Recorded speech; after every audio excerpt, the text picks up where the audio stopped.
into the muck of trampled earth. Banners flap in the grey wind, and the smell of damp hay, sweat, and horse dung wraps around you like a foul blanket. This isn't a place for comfort. It's a waiting room for chaos. And you, let's be honest, probably won't survive a single minute once things start moving. So before you get comfortable, take a moment to like the video and subscribe, but only if you genuinely enjoy what I do here. And while you're at it, I'd love to know where you're listening from and what time it is there. Someone's probably watching from their cozy bed in California. Another might be sitting at a kitchen table in London with a mug of tea. And maybe one of you is already half asleep on a bus ride through Manila.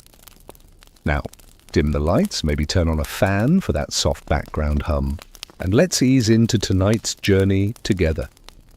The line of men stretches farther than your eyes can trace. Shields and spears raised like a forest of iron.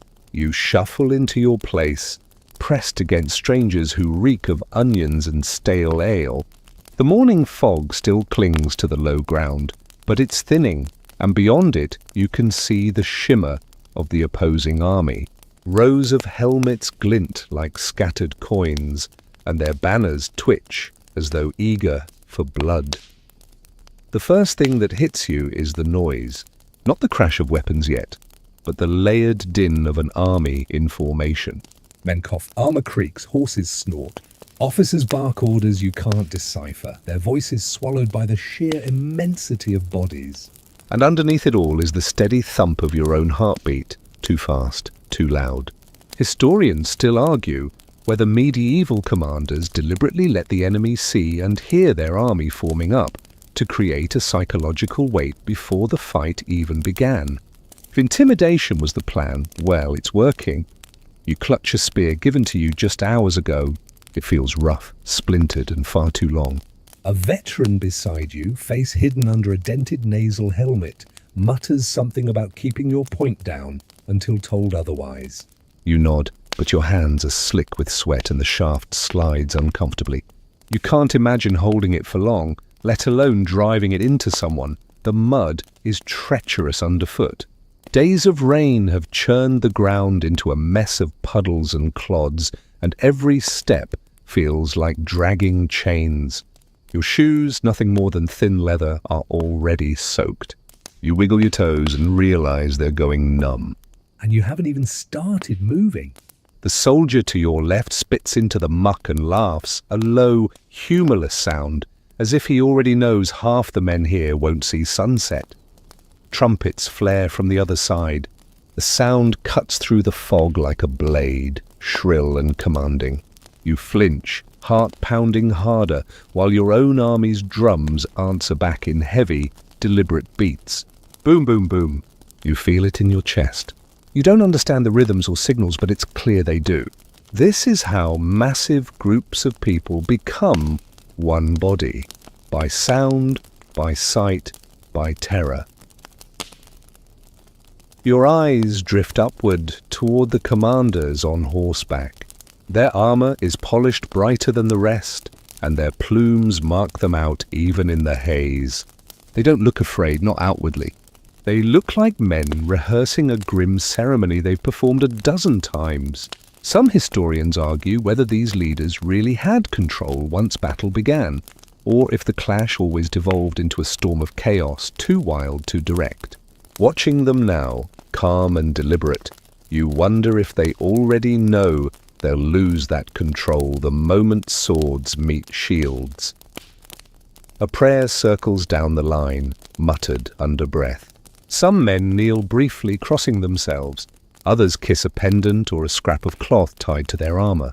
You don't even know the words, but you murmur something anyway, hoping no one notices. It feels strange, as though you're taking part in a ritual older than memory, something that binds frightened men together. Then silence. Not total, never total, but a thinning of voices, a drawing in of breath. Across the field, the opposing banners tilt forward. You don't need anyone to explain what that means. They are beginning to move. The earth trembles faintly as their lines advance, a shiver running through the ground. You press harder against the shield wall in front of you, your spear awkward in your grip. You can't see faces yet, but you know they're out there, people just like you, trudging through their own mire, wondering if they'll live to see nightfall. Your commander yells something, and the front ranks raise their shields. A clattering ripple moves down the line like dominoes, the sound of wood and iron locking into place. You fumble but manage to mimic the man beside you. The shield is heavier than it looks, thick wood bound with metal, and the weight drags on your already tired arms. Still, you force it upright because not doing so seems unthinkable. The opposing army keeps advancing. Drums pound louder, banners dip and sway.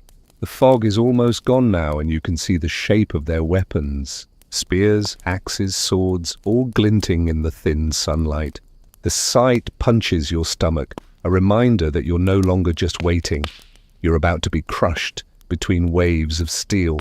You swallow hard. The soldier to your right leans over and mutters, "Don't drop that thing, lad." First one to run usually dies fastest. You give a tight nod, though your knees feel like water. The joke isn't funny, but somehow it eases the terror for half a heartbeat. The distance between armies shrinks. 50 paces, 40, 30. The ground shakes more now, as though the earth itself dreads what's coming. You can taste iron in the air, metallic and sharp. Maybe it's blood already. Maybe it's just fear. And just as you brace for impact, you realize the awful truth. You haven't even fought yet, and already your body is screaming to give up. The shield weighs heavy on your arm, but the armor, that's what's really crushing you. The first time someone strapped it onto your body, you thought it might be a prank. How could anyone fight while sealed inside an oven made of iron? The padded gambeson underneath is already damp with sweat, the linen sticking to your skin. Over that, the chainmail drags at your shoulders, every link pulling like an anchor. Then comes the breastplate, the helmet, the greaves. Piece by piece, you're buried alive in metal. The veterans around you move like they've grown into their armor, but for you, every step feels like wading through honey. You try shifting your weight, but the mail digs into your hips. Your neck aches from the weight of the helmet, a bucket of steel that narrows your vision to two thin slits. It's as if the world has shrunk to a tunnel, framed in darkness and echo. You hear your breath rasping inside the metal, magnified, like a ghost haunting a cave. There's an old joke passed among knights. Armor protects you from the enemy, but kills you with the heat. You're beginning to understand it. Sweat pools at the base of your back, dripping down into your boots. You imagine trying to swing a sword, or to run, or even to lift your arms higher than your shoulders. It seems impossible. Historians still argue whether knights fought with true freedom of movement, or if the bulk of armor slowed them to near statues. Standing here, you'd bet everything on the latter. The soldier next to you smirks at your struggle. His helmet is dented, his surcoat torn, but he moves with ease, as if the extra 60 pounds of gear were no more than a coat. He mutters, "Don't think about it. You'll collapse if you do." Then he chuckles. Easy for him to say. He's had years of training. You're a walking pot roast wrapped in tin foil. The horses shuffle nearby, armored themselves, their heads covered in steel plates that make them look like creatures from a nightmare. They toss their heads and snort, steam rising from their nostrils. Each one is taller than you by a head and outweighs you by a few £100. The knights mounted atop them sit like gods, their visors down, their lances gleaming. One wrong step, one stumble under your heavy load, and you'll be crushed before you even meet an enemy blade. A strange thought crosses your mind. Armor is both prison and lifeline. It could turn a fatal cut into a bruise, a spear thrust into a shove. But it could also drown you if you fell into a moat, or bake you alive under the summer sun. One quirky tidbit whispered through the camp last night was that some knights supposedly had squires carry wooden mallets, tools to bash dents back out of armor mid-battle, so the knight didn't suffocate inside. Whether that's true or not, the image makes you swallow hard. Imagine being trapped, metal caved in around you, gasping for air, while chaos swirls overhead. Your back is screaming now. Every breath drags against the padded lining, each inhale hot and shallow. You try to roll your shoulders, but the chainmail feels like it belongs to someone else, a second skin you never asked for. Somewhere behind you, a soldier laughs as his friend drops a gauntlet into the mud with a clank. Even small pieces weigh more than you'd like to admit. You shift your grip on the spear again, aware of how clumsy your gauntleted fingers feel. They don't bend quite right, the leather stiff under metal plates. Fine motor controls gone. You wonder how you'll ever tie your shoelaces again after this, though at this rate, surviving long enough to untie them might be optimistic. The sun breaks through the thinning fog, a glare bouncing off helmets and shields, blinding through your narrow visor slit. You squint, but it doesn't help. Your neck muscles ache from holding your head so rigid under the weight. A drop of sweat trickles down your temple, and for a maddening second you can't scratch it. That itches your world now. Somewhere to your left, a man collapses onto one knee. His friends haul him up before the officers notice. Maybe it's the weight, maybe nerves, maybe he simply hasn't eaten. Bread and ale don't prepare you for hauling a miniature castle on your shoulders. You consider falling too, just to escape the crushing press, but the image of being trampled beneath all this iron keeps you locked upright. And then, another trumpet call. The order to advance. The entire line shudders forward, step by heavy step, a grinding of boots through mud. Your thighs burn immediately. Your breath grows harsher inside the helmet. You're not even in striking range yet, and your body is already betraying you. The veteran smirks again, eyes glinting through his visor. "Now you'll see what it's really like," he says.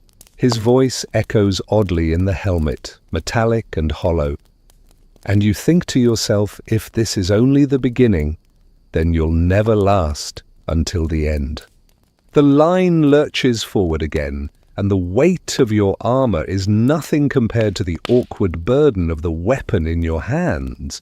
The spear feels too long, wobbling with every step, like an uncooperative fishing pole. You try to steady it, but your gauntleted grip is clumsy, and the wood vibrates as if mocking you.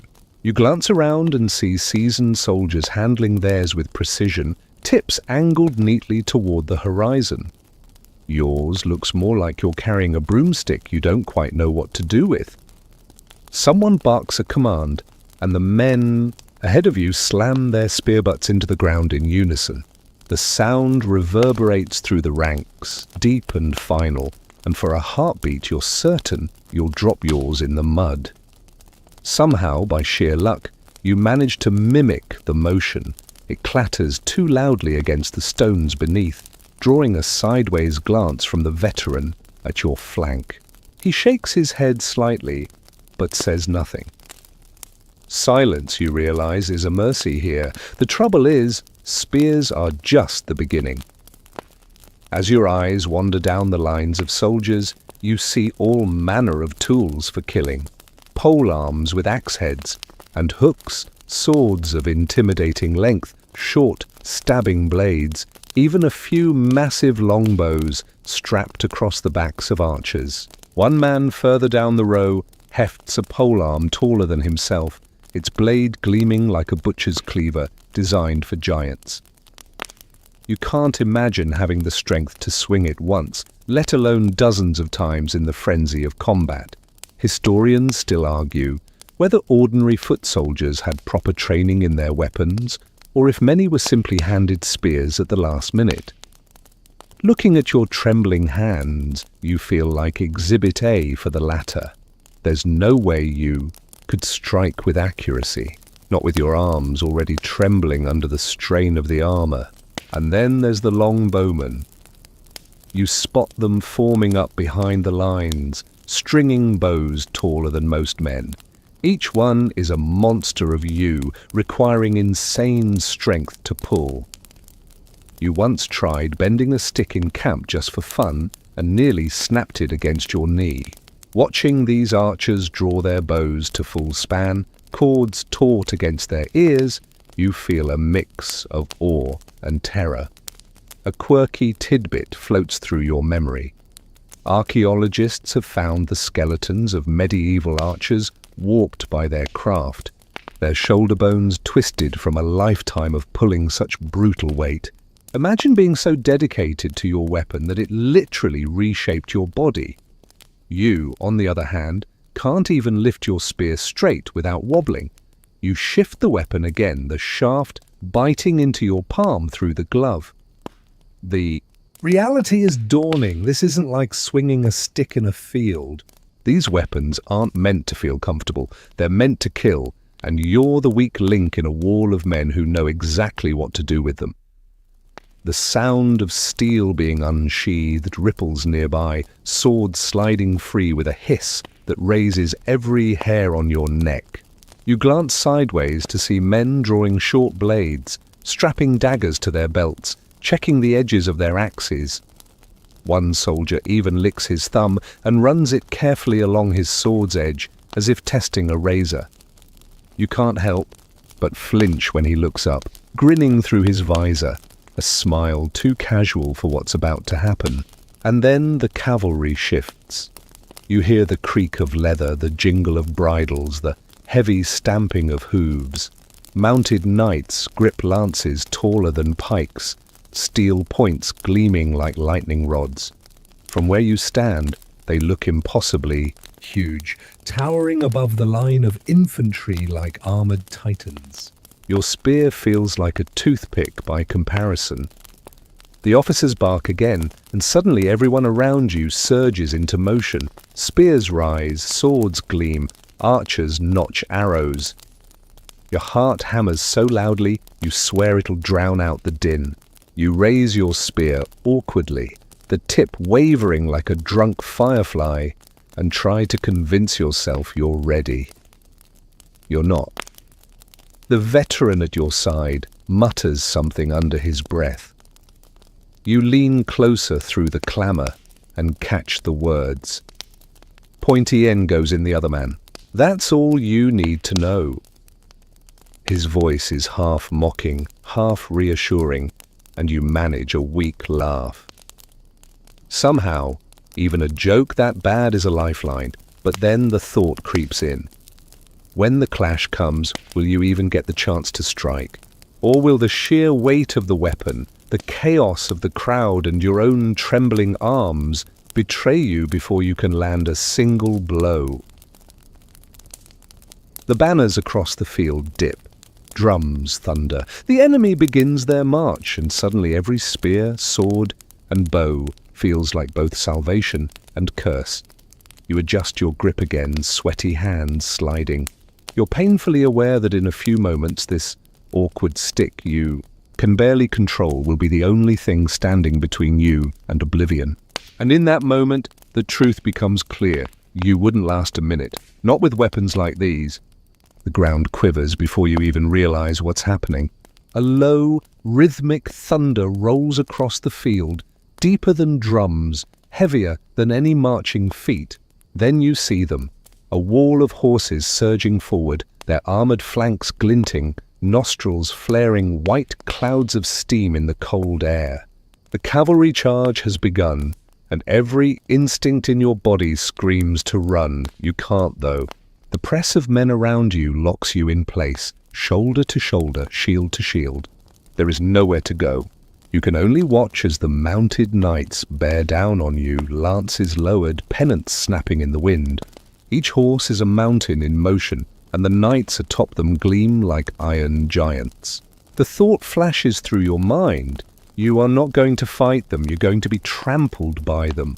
The noise is overwhelming.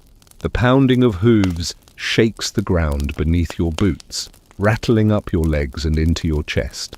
The clash of iron horseshoes striking stone, the creak of saddles, the guttural cries of riders, it all builds into a roar that drowns out your own thoughts. You try to steady your spear, but the tip wobbles uselessly. Even if you manage to keep it upright, could it really stop a charging horse? Historians still argue about how often infantry lines actually broke under cavalry, or if disciplined formations held more often than not. From where you stand, staring at that tidal wave of muscle and steel, You're certain the books left out the part where every soldier quietly panicked. A sharp command rings down the line. Shields come up, spears brace forward in a hedgehog wall. You do your best to mimic, planting your weapon against the ground at an angle, hoping it will catch something, anything. The man beside you presses his shield tight against yours, and suddenly you're part of a living barricade, whether you want to be or not. The first line of cavalry smashes against the spears. Horses scream, men shout, wood cracks. The vibration shoots down your arms, numbing your fingers, and for a moment it feels like you'll be torn from the formation entirely. The veteran at your side digs in with a grunt, his spear sinking deep into the chest of a horse that crashes down in a heap of flailing limbs. The rider tumbles free, armor clattering, only to be dragged under the hooves of those behind. You gape in horror, forgetting to breathe, until the soldier slams his shoulder into yours to keep you upright. You remember reading once that horses were often more terrified of charging into a forest of sharp points than the men were of facing them. Looking at the chaos before you, it's easy to believe. Some horses rear back at the last second, eyes rolling white, refusing to impale themselves on a hedge of steel. But others, trained or simply too pressed from behind, crash headlong into the line. You feel the weight of their impact shudder through the shield wall, each collision threatening to shatter the fragile unity holding you together. Then comes the dust. It explodes up from the churned earth, thick and choking, blinding you. You cough inside your helmet, the stale air suffocating. The heat builds as men press tighter together, bodies locked in place, nowhere to move. A knight's lance splinters just feet from your face, shards of wood spraying past your visor. You flinch, nearly dropping your spear, but the crush of bodies doesn't allow even that mistake. Amid the chaos, something ridiculous pops into your mind. You once thought riding a horse looked glamorous, the stuff of storybooks. Now, watching one skid and fall, its rider shrieking as his foot catches in the stirrup and drags him screaming through the melee, you decide horseback riding is permanently scratched from your bucket list. The formation holds, for now. But your muscles are shaking, your lungs burning, and your arms scream from the effort of simply staying upright under the hammering charge. The veteran yells something encouraging you can't make out, but the sound of hooves and screams drowns it out.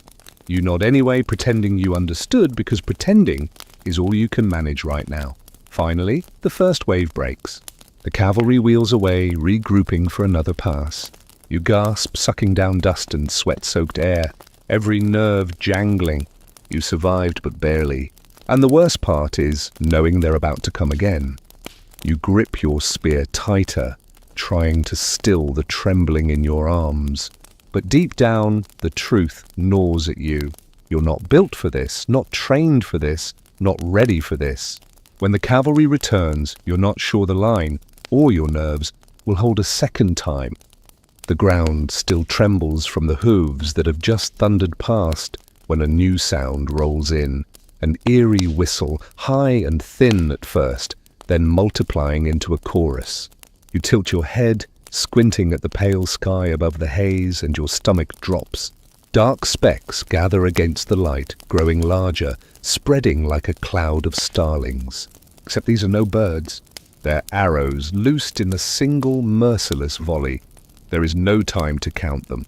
The only measure is how quickly you duck behind your shield as the whistling transforms into a rain of impact. Thuds drum against the wooden fronts, the metallic clink of arrowheads scraping off armor, the awful wet sound of shafts finding flesh. A man 3 paces down cries out and topples backward, his shield arms skewered. Another drops his spear entirely, clutching at the black shaft jutting from his thigh. You crouch lower, your shield angled above you, but the gap in your vision makes it worse. You can't see what's coming, only hear the endless patter. It's like standing under a storm of steel hailstones. The shafts clatter down around your boots, sticking into the mud like porcupine quills. Historians still argue about how effective arrow storms truly were against armored men, but here in the press of bodies, you realize it hardly matters. A single lucky strike through a visor slit or under an arm is enough. And the panic, the sheer sound of 1,000 arrows, does almost as much damage as the arrows themselves. You try to breathe slowly, but the air is thick with dust stirred by horses and men. The veteran beside you grits his teeth, muttering something you can't hear over the storm. He holds his shield higher, almost casually, as if he's done this 100 times before. You copy him, but your arm burns with the effort. Your bicep quivers and sweat stings your eyes. The arrows keep falling. You realize this isn't a single volley. It's wave after wave. Behind you, the archers on your side are returning fire. The twang of bowstrings rises in staggered rhythm, and their arrows vanish skyward. For a moment, the heavens are a tangle of crossing lines, your army's shafts ascending as the enemies rain down. It's less like war, more like two storms colliding. A shaft skitters off the edge of your shield and rattles against your helmet with a hollow clang. The shock numbs your skull, though the iron saves you from worse. You bite back a yelp. The veteran grins briefly as if to say, "See? Not so bad." Easy for him to smile. His arms don't shake like jelly. Somewhere to the left, a horse shrieks as an arrow lodges in its neck, the sound piercing and unearthly. The animal rears, throwing its rider, who hits the ground with a crunch. Before you can process it, the man is dragged away by the tide of soldiers still pressing forward. You wonder how many lives are ended here, not by sword or spear, but by simple bad luck, an arrow that chose one man out of thousands. One quirky tidbit you overheard in camp last night flits across your mind. Soldiers sometimes carried crude wooden planks strapped to their backs, like medieval turtle shells just to shield against falling arrows. Looking around at the shaft sticking up from the mud, you wish you had one. Your thin shield feels like a leaf in a storm. The volley begins to taper, though the buzzing whistle doesn't vanish entirely. Archers can't keep that pace forever. Their arms must ache nearly as much as yours. When the rain slows, you dare to lift your head. The field is a patchwork of fallen shafts, men groaning where luck betrayed them, and broken equipment. For every soldier still standing, a dozen more shuffle uneasily, their shields bristling with arrows like oversized hedgehogs. You drag a breath into your lungs and nearly gag. The air reeks of smoke from burning pitch, sweat trapped in armor, and the faint copper tang of blood. You press a hand to your chest, half to steady your breathing, half to reassure yourself you're still alive. First volley's always the worst, the veteran mutters, his voice muffled under steel. If you can stand through that, you'll stand through more. You want to believe him? But your knees disagree, trembling with every word. There's a pause, brief and uncanny, before the next command ripples down the line. The officers raise their swords, pointing toward the approaching enemy.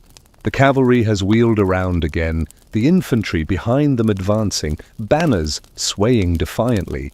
The arrows were just the prelude. The main act, the clash of men against men, is about to begin. For one ridiculous second, you imagine yourself back home, tossing pebbles into a pond and watching ripples spread. Only now the ripples are waves of soldiers, and you're the pebble stuck in the middle, waiting for the crash. You tighten your grip on the spear, shoulders aching, shield arms screaming, lungs raw. The whistle of arrows has faded, but their memory lingers in your ears like ringing bells. And as the armies close the distance once more, you realize how fragile you are, how survival depends not on skill or strength, but on whether the next shaft happens to choose you. And that thought, more than anything, makes your skin crawl beneath the weight of your armor. You're still blinking away the blur of dust and feathers from the arrow storm when a new sound begins to gnaw at the air. It's not the metallic clash of swords or the cries of men. It's deeper, stranger, like the groaning of giants waking from sleep. Then you see them. Siege machines rolling into view on the distant ridge, hulking silhouettes against the pale sky. They look absurdly oversized, wooden monsters cobbled together by mad carpenters. The first is a trebuchet, its counterweight looming like a hanging boulder. Men swarm around it, ropes taut, arms straining. When it finally creaks into motion, the sling arcs forward, and with a gut-turning release, the payload flies. At first it's just a blur, spinning awkwardly through the air. Then you recognize it, a chunk of stone bigger than your torso, tumbling end over end, straight toward the battlefield. The crash is apocalyptic. The boulder slams into the ground not 20 paces from you, spraying earth, mud, and men alike. Shields splinter, bodies are flung like rag dolls, and you drop into a crouch as pebbles and soil rain down over your helmet. The vibration buzzes up through your boots, rattling your teeth. Historians still argue whether trebuchets were mostly used for demolishing walls or if commanders occasionally turned them against masses of soldiers. Judging by the smoking crater nearby, you'd say the latter is plenty effective. A man to your right mutters a prayer, his knuckles white around his spear. Another, less devout, spits into the mud and says something about hoping the enemy runs out of rocks before you run out of luck. You almost laugh because the absurdity of it all is overwhelming. Standing in formation while the sky throws stones at you the size of cottages. Then come the catapults, smaller but no less terrifying. Their payloads aren't just rocks. The first volley hisses with a peculiar smell, and then you see the fire. Pitch-soaked bundles arc overhead, tails of flame trailing behind them like vengeful comets. They explode across the field, splattering burning tar that sticks wherever it lands. Men scream as their clothes ignite, rolling desperately in the mud. The fire clings stubbornly as if mocking the effort. You try to press lower behind your shield, but it's no use. One burning bundle lands nearby, spraying fire across the damp grass. The heat lashes your face even through the visor slit. You scramble back a step, heart hammering, as men stomp frantically at the flames. The veteran beside you growls, "Hold the line!" as if sheer words could stop fire from spreading. Then there's a thud beside your boot. You glance down and recoil. It's not a rock, not fire, but a head. An actual human head, hurled from some grotesque device, its eyes wide in frozen horror. You gag, your stomach clenching. The stories were true then, that siege engines sometimes flung not only stones but corpses, diseased bodies, rotting animals, anything to break morale. One quirky tidbit comes to mind. Records tell of medieval armies catapulting beehives into enemy lines, turning the battlefield into a storm of stings.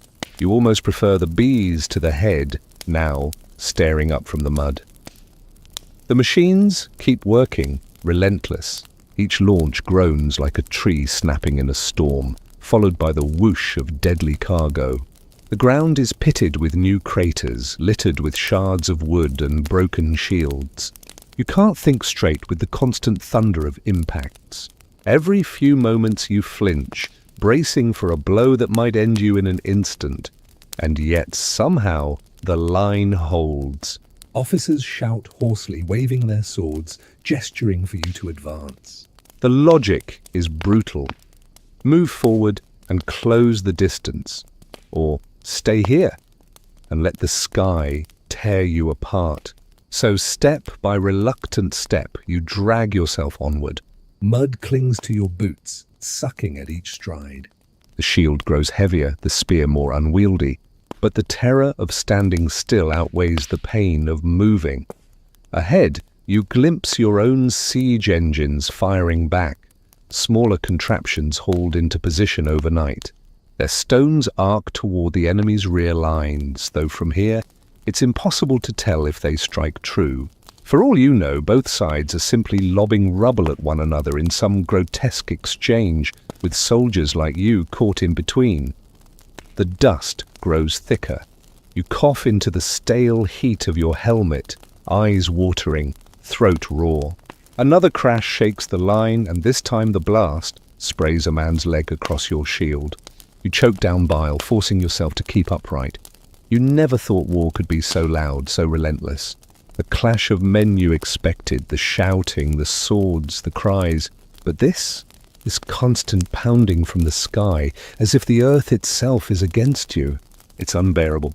And yet, impossibly, you're still standing, still clutching your weapon, still locked in a nightmare that hasn't even reached its peak. Somewhere behind you, A soldier mutters bitterly. At least if one of those rocks lands on me. it'll be quick. You want to disagree, to cling to some shred of hope, but your mouth is too dry, your tongue too heavy. You just nod faintly, wishing you had the courage to laugh at death the way he does. Another groan of ropes, another whistling arc, another crash, and you realize with sinking dread, this is only one phase of battle. The siege machines may fall silent soon, but when they do, you'll be shoved forward into the real storm of steel, blood, and men colliding in the chaos no machine could mimic. The siege machines fall silent, but the silence is worse. Your ears are ringing, your nerves stretched taut, and the sudden lull feels like standing on the edge of a cliff, waiting for the earth to crumble beneath your boots. Dust drifts lazily through the air, catching in the throat, turning the battlefield into a choking haze. Through it, you hear the steady, deliberate drumbeat. Not your side's drums, theirs. And then you see them. Cavalry, they emerge from the haze like figures from a nightmare. Armored riders on massive horses, hooves pounding the earth, lances leveled like an advancing forest of steel. Each horse is wrapped in quilted barding, some even plated with metal that glints dully in the sun. Their riders are statues in motion, helmets shaped like beasts, crests bobbing, shields slung tight against their sides. The line of them stretches wide, too wide to comprehend, and every thunderous beat of hooves feels like it's shaking your chest from the inside out. You've heard stories of knights, romantic tales, spun by bards of noble champions in shining armor. None of those stories mention how utterly terrifying it is to stand on foot with nothing but a wooden shield and a prayer as these human tanks charge straight at you. Historians still argue whether knights were truly as unstoppable as the chronicles claim, or if they were sometimes more bluster than battlefield advantage. In this moment, you don't care about scholarly debates. All you know is that every survival instinct in your body is screaming to run, but running isn't an option. The officers scream themselves hoarse, waving their swords, ordering the infantry to lock shields, tighten ranks. You wedge shoulder to shoulder with the men beside you, pressing your shield edge against theirs until the line is a crude wooden wall. The front rank plants their spears forward, angled toward the oncoming cavalry. You're in the second rank, shield braced, heart pounding.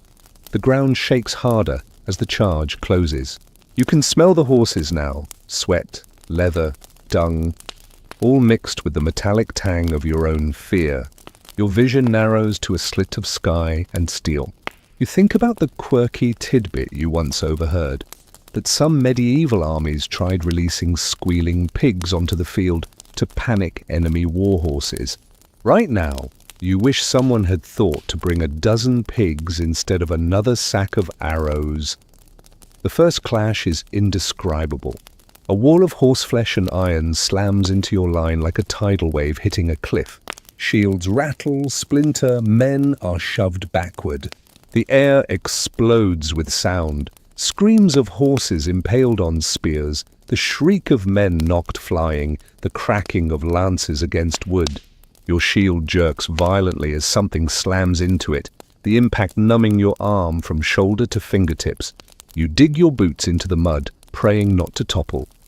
A rider crashes down nearby, his horse pierced by 2 spears, screaming as it collapses, dragging its armored master into the muck. The man thrashes, trapped under the flailing beast, until another rider's hoof ends the struggle in a single, grisly stomp.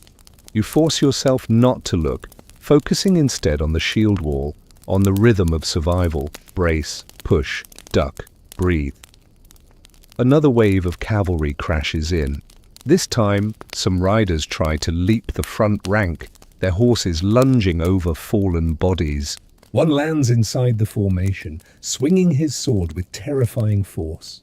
The men around you swarm him, stabbing desperately with spears, hacking with axes, dragging him from the saddle in a frenzy. His helmet is yanked away, revealing a face red with fury and fear. For all his armor, he looks no more invincible than the rest of you. And yet, it takes 5 men to bring him down. The line wavers. Shields bow inward under the sheer weight of the horses pressing forward. The man to your left suddenly collapses, shield falling away, leaving a gap. You lunge sideways, jamming your own shield into the space, but the horse already surging through nearly bowls you over. Somehow, you stay upright, though your shoulder feels like it's being torn from its socket. The charge finally pulls back, leaving the ground littered with carnage, broken lances, bodies of men and horses alike, shields splintered beyond repair. The field stinks of blood and sweat, and you realize you're gasping for air as if you'd run miles. Your arms ache from holding the shield, your legs shake, and yet the drums begin again. Another charge is forming. This is the rhythm of medieval battle. Clash, break, regroup, charge again. Cavalry was designed to be the hammer that shattered infantry lines, and if your line falters, you'll be scattered like leaves in a gale. Historians still argue whether infantry tactics, like forming dense pike squares, truly neutralized cavalry, or if knights could still smash through when the conditions were right. Standing here, trembling, you wonder how many more charges you can endure before the debate becomes meaningless for you personally. The second charge comes, and by some miracle, your line holds again. You don't know how. Maybe it's the thick mud slowing the horses. Maybe it's the spears braced just right. Maybe it's pure luck. But when the riders wheel away, you're still alive. You almost laugh at the absurdity of it. Still alive, still clutching your battered shield, still standing in this nightmare. The lull after the second charge is agonizing. Every muscle screams to collapse, but you know better. The cavalry will come again. They always do. You press your forehead to the cool wood of your shield, whispering a shaky joke to yourself. Next time I'm taking up beekeeping. Fewer hooves, more honey. But when the drums fall silent and no new charge forms, you risk a glance up. The enemy cavalry has pulled back further this time, regrouping out of reach. The officers bark at the infantry to reform, close gaps, brace for whatever comes next. You adjust your grip, the leather straps digging into your raw hand. The battlefield around you is unrecognizable, a churn of mud, blood, shattered wood, and scattered steel. Men groan where they've fallen, some reaching out weakly, others silent forever. Horses lie twisted at unnatural angles, steam rising from their bodies into the cool air. You want to look away, but there's nowhere safe to look anymore. And then you hear it again, a sound even more chilling than the drums, the slow, steady tramp of boots. Cavalry was only the beginning. Now the enemy infantry advances, ranks of men marching into the killing ground, spears and swords glinting in the broken light. Your stomach knots, your arms tremble, but you lift your shield once more. The storm isn't over. It's only just begun. The cavalry has pulled back, but there's no time to savor survival. The new rhythm is slower, heavier, like rain building into a storm. Rows of infantry advance across the field, their spears jutting outward, their shields locked tight. The pounding of boots is like a drumbeat without music, an endless reminder that another collision is coming. You wipe mud and sweat from your visor slit with trembling fingers, though it makes little difference.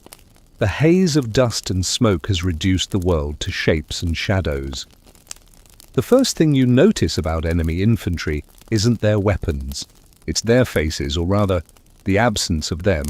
Helmets obscure nearly everyone, leaving only slits of darkness where eyes should be. They look less like men and more like a wall of steel, creeping closer with every step. Historians still argue whether tightly disciplined formations were always achievable in the chaos of medieval warfare, or if the neat blocks described in chronicles were more ideal than reality. Judging by the precision of their march, you're inclined to believe the scribes for once. You hear the officers' barked orders, half lost in the din. Your line shifts, shields locking tighter, spears angled forward. You adjust your stance, bracing your back leg, trying to remember the drill beaten into you. Shield steady, point forward, don't break.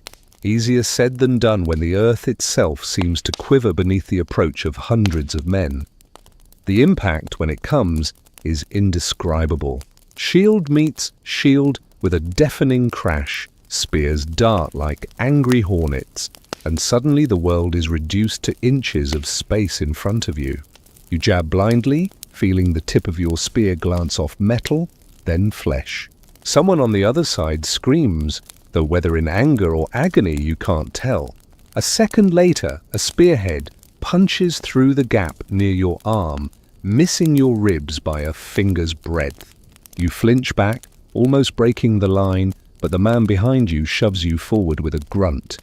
You're pressed chest to back in this suffocating mass, your shield vibrating with every blow. The smell is overwhelming: sweat, iron, blood, and something more primal, the sharp reek of fear. You'd laugh if you weren't busy staying alive, because all those Hollywood duels with wide swings and clever banter. Utter fantasy. Real melee is shoving, stabbing, grunting, and trying not to trip over corpses underfoot. At one point, the line surges forward a step, then buckles back again. You stumble, catching yourself just in time, your boots slipping on something slick. When you glance down, you wish you hadn't. The ground is already carpeted with bodies, friend and foe alike, tangled together, trampled until they're almost unrecognizable. A quirky tidbit comes to mind, horribly inappropriate. Some medieval soldiers carried small handbells to ring over fallen comrades, a way of signaling mercy in the chaos. Out here, you doubt any bell could be heard above this roar. The pushing grows more desperate. This is what some chroniclers called a push of pikes, a test of brute force as much as steel. You lean into your shield, your shoulder aching, legs trembling.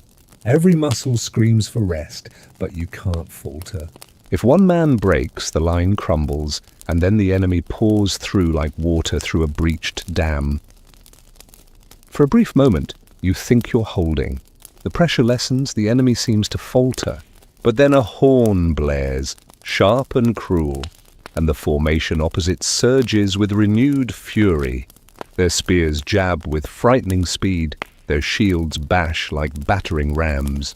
A man beside you takes a spear through the thigh, crumpling with a shriek. Instantly, someone else shoves into his place, dragging the wounded man backward by the scruff of his collar. The efficiency is brutal. You lose track of time. Seconds blur into minutes, minutes into an eternity of shoving and stabbing. Your arms feel like lead, your lungs burn, and still you jab forward whenever a gap appears. Once you feel your spear sink deep, resistance giving way to softness. You wrench it back, sickened, but there's no space for guilt. You're just another cog in this grinding machine of flesh and steel. The clash seems endless, but eventually, mercifully, a horn sounds again, this time from your side. Your officers roar, the line gives a final heave, and the enemy begins to retreat. Slowly at first, then faster. Their formation unravels, men turning, shields dropping, spears forgotten. They're not routed, not yet, but they're falling back to regroup. You stand there, trembling, chest heaving, too exhausted even to cheer. Around you, men slump against their shields, gasping for breath. Some sink to their knees only to be yanked upright by comrades. The field between the armies is littered with the wreckage of combat, shattered spears, broken shields, bodies in grotesque poses. And yet the officers shout again, ordering the line to reform. There's no time for rest. Already you see the enemy ranks pulling back into order, banners lifting once more. The battle isn't over. Not even close. You almost laugh at the absurdity of it all. Hours of training, months of preparation, and what it all boils down to is men standing in mud, shoving each other until one side falls. If this is strategy, it's the most exhausting game ever devised. And somehow, you're still a piece on the board. Your legs feel like they'll give out any second. Your arms are quivering, your hand raw where the shield strap has rubbed skin away. And still, you know you'll have to raise it again, because the next clash is already forming. The lull is only long enough for you to realize just how badly you don't belong here. You're no hero, no knight, no hardened veteran. You're just a human body in a tide of them, holding a piece of wood and hoping to see another dawn. And as the drums roll again, you brace yourself, whispering the same half-joke you've been repeating in your head. Next time, I'm really taking up beekeeping. The infantry withdraws just far enough for you to breathe again, but the reprieve is cruelly short. A new sound rises through the haze, sharper than drums and deeper than horns, the creak of crossbows being drawn, the hiss of bowstrings stretched taut. You look up and realize the lull wasn't mercy. It was preparation. A black line arcs through the sky. Then another. Soon the air is alive with missiles, and you're back to ducking behind your battered shield as arrows and bolts hammer down. Some rattle harmlessly off the wood, others thud into the ground, quivering like angry porcupine spines. But too many find their marks. Men grunt and collapse, pierced in the neck, the shoulder, the leg. One drops beside you with a bolt through the visor slit, his body twitching like a puppet with cut strings. Archery has always been the equalizer of the battlefield. A single archer can strike down a knight clad in steel, given the right angle and timing. Historians still argue whether the famed longbow truly could pierce full plate armor, or whether tales of its unstoppable power were exaggerated by chroniclers eager to praise their countrymen. Standing here, with shafts buzzing like hornets past your ear, you find the debate a little academic. Whether or not it cracks armor, it certainly cracks nerves. You peer between shields for a moment, long enough to glimpse the archers arrayed on the ridge. Dozens, maybe hundreds of them, loosing in volleys, their movements synchronized like waves on a shore. Each release is a flutter of feathers, each volley a storm cloud of death. Then you notice something worse. Fire arrows. The first streaks blaze through the haze, their flames licking at the wind. They're not meant to kill so much as to panic, igniting grass, tents, and anything flammable on the field. A nearby wagon erupts in sudden flame, the smoke curling upward, choking and blinding. The heat prickles even from a distance, and the smell of burning wood mixes with sweat and blood until you feel sick. The officer screams for shields overhead, and instinct takes over. You and your comrades angle your battered wooden walls skyward, forming a rough canopy. The arrows rattle across it in a terrifying hail, some punching through to sink into flesh below. You crouch low, the wood vibrating with every impact, feeling as if you're hiding under a storm roof, being pelted by stones. A man behind you mutters through clenched teeth. I'd rather fight a knight than this. You almost agree. But the memory of hooves pounding your chest is still too fresh. At least with arrows, you think, you have the illusion of choice. Duck, cover, prey. Against cavalry, you were just a wall waiting to crack. The line stumbles forward, desperate to close the distance and silence the bowman. You slog through the churned mud, stepping over corpses, slipping on blood. Every step is accompanied by the hiss of another arrow, the thud of impact, the grunt of another man falling. Progress feels impossible, but staying still is worse. One shaft embeds itself in your shield, quivering like a warning finger. You try to tug it free, but it's wedged tight. Now your shield is heavier, lopsided, awkward. You curse under your breath, because of course your survival tool is now also a burden. Still, you keep moving. At some point you notice crossbowmen among the enemy lines. Unlike archers, their rhythm is slower: load, crank, aim, release, but the bolts strike with horrifying force. One buries itself in a man's chest plate, punching through the steel as though it were leather. He stares down in disbelief before toppling backward, the bolt protruding like a grotesque flagpole. And then you hear a whirring noise unlike the others. You look up just in time to see something new arcing toward you, not an arrow, not a bolt, but a clay pot trailing smoke. It crashes in the mud a few paces ahead and bursts, spilling fire across the ground. Greek fire, pitch, some alchemist's nightmare concoction? You don't know, but it clings and burns and spreads, forcing the line to swerve around the patch of blazing muck. A quirky tidbit flashes in your mind. Some armies used hornets' nests in jars instead, hurling them into enemy ranks as living weapons. Right now, you'd actually welcome hornets over this hellish tar. The archery storm lasts forever, or maybe only minutes. Time dissolves into the frantic rhythm of duck, shield, step, gasp.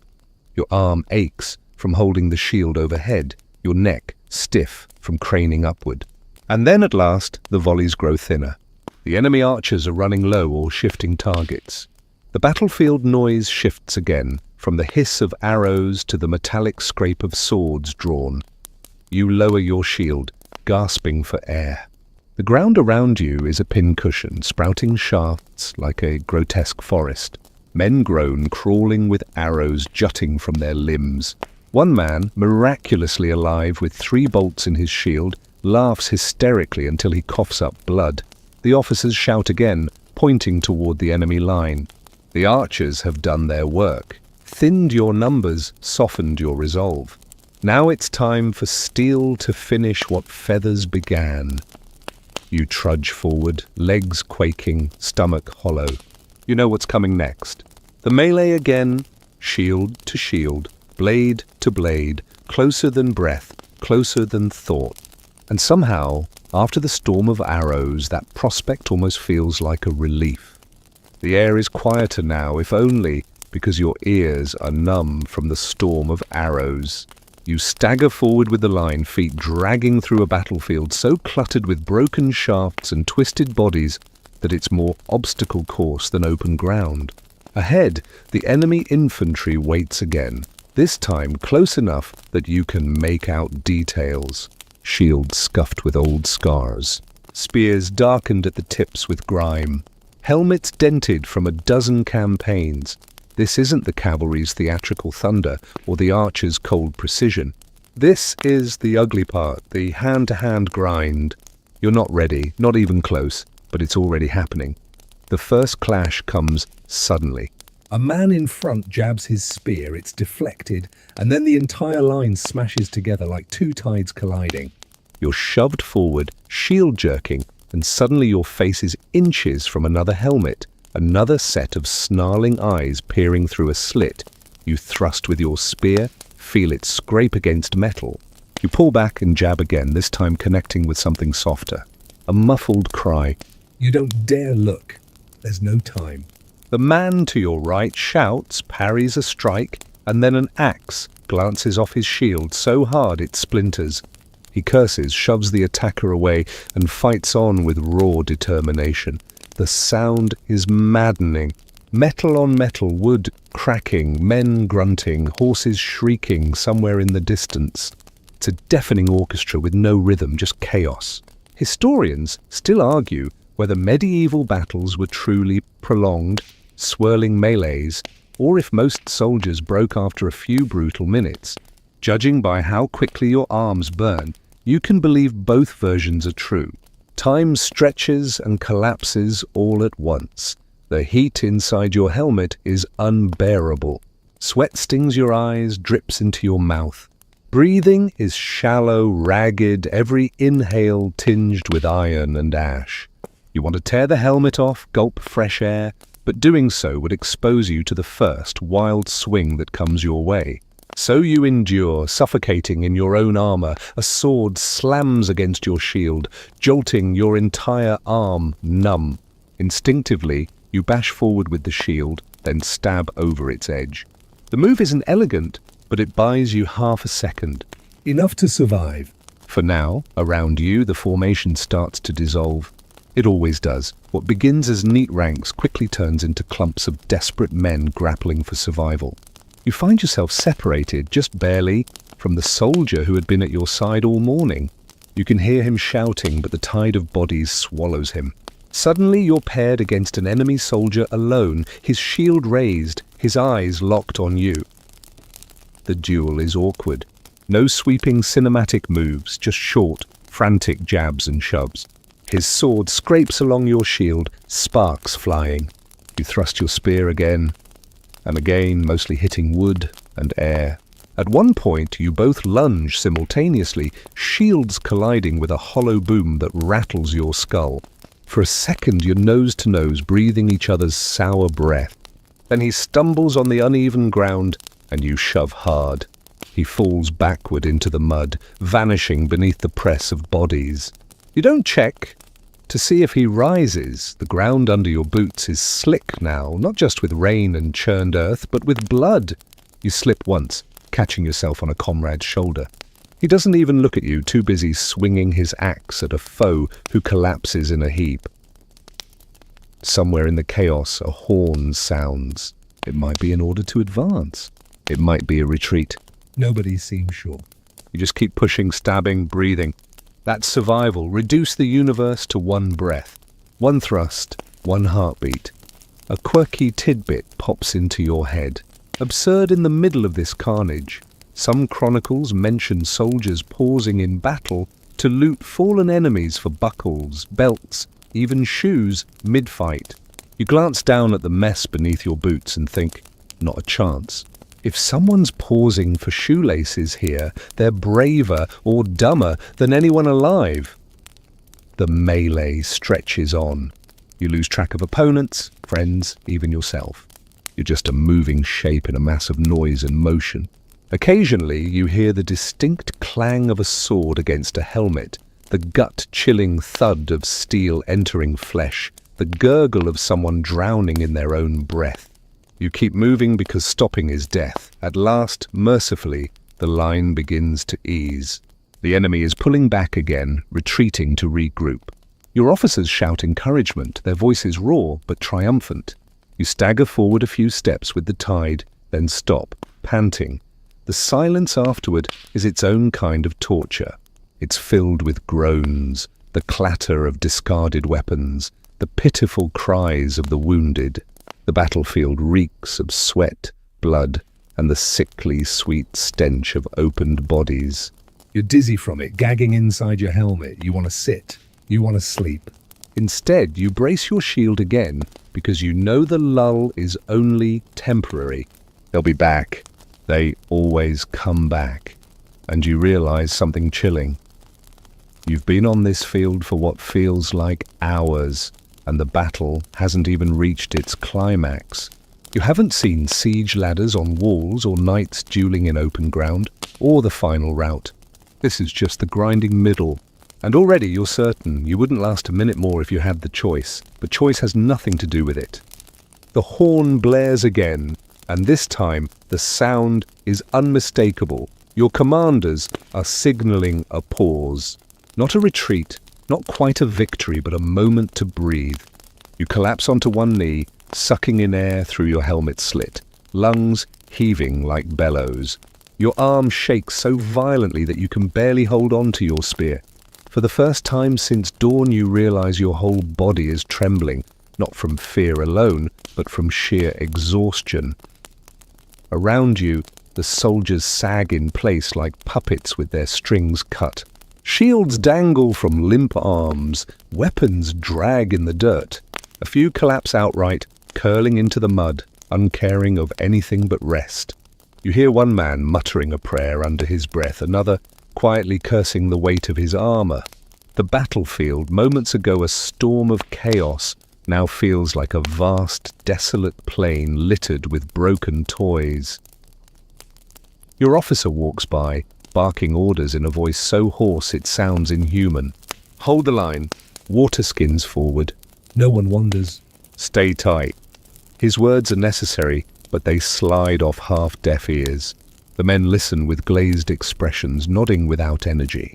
Some historians say the most dangerous part of medieval warfare wasn't the fighting itself, but the moments afterward when fatigue opened cracks in the line. A sudden charge could scatter you, turn a hard-fought stalemate into a rout. You fumble with your water skin, hands slick with sweat and grime.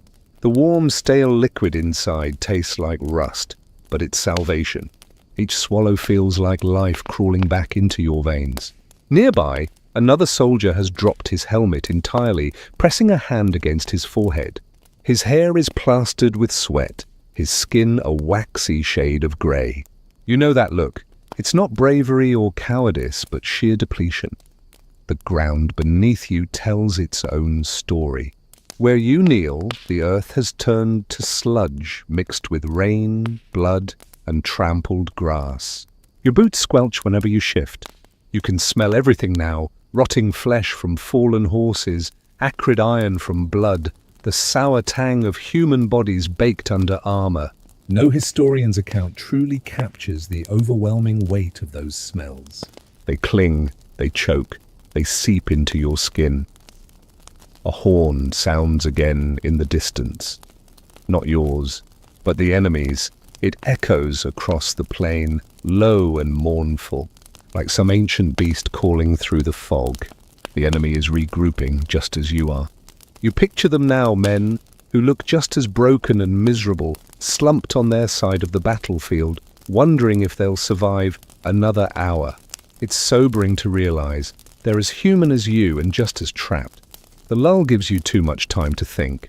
Your mind drifts to home, whatever hut, farm or village you left behind. Imagine what's happening there now. Someone is baking bread. Someone is mending tools. Someone is telling a story by a hearth fire. Meanwhile, you're kneeling in a graveyard that hasn't been dug yet. You almost laugh at the absurdity, but the sound catches in your throat and turns into a cough. Somewhere nearby, a wounded man groans, the sound rising and falling in a pitiful rhythm. He's been lying there since the clash ended, ignored because he's too far gone for help. A few soldiers glance his way, but no one moves. You remember hearing once that medieval battles often left the injured for hours, sometimes days, until the fight was truly over. Mercy isn't the priority. Survival is... You shudder because if luck turns, that could be you within the hour. Then, unexpectedly, you catch sight of something absurd. One soldier, perhaps too rattled to think clearly, is carefully picking through the mud for arrows, wiping them on his tunic and tucking them into his quiver. Another kneels beside a fallen enemy, tugging at a belt buckle. You realize the rumors were true. Men really did loot mid-battle, scavenging anything that might be useful. To you it looks like madness. To them it's practicality. The horn blares again, closer, sharper this time. You jerk upright. The pause is over. Groans ripple through the line as men rise, shoulders squaring reluctantly beneath armor that feels heavier than ever. Your commander waves his sword overhead, gesturing forward.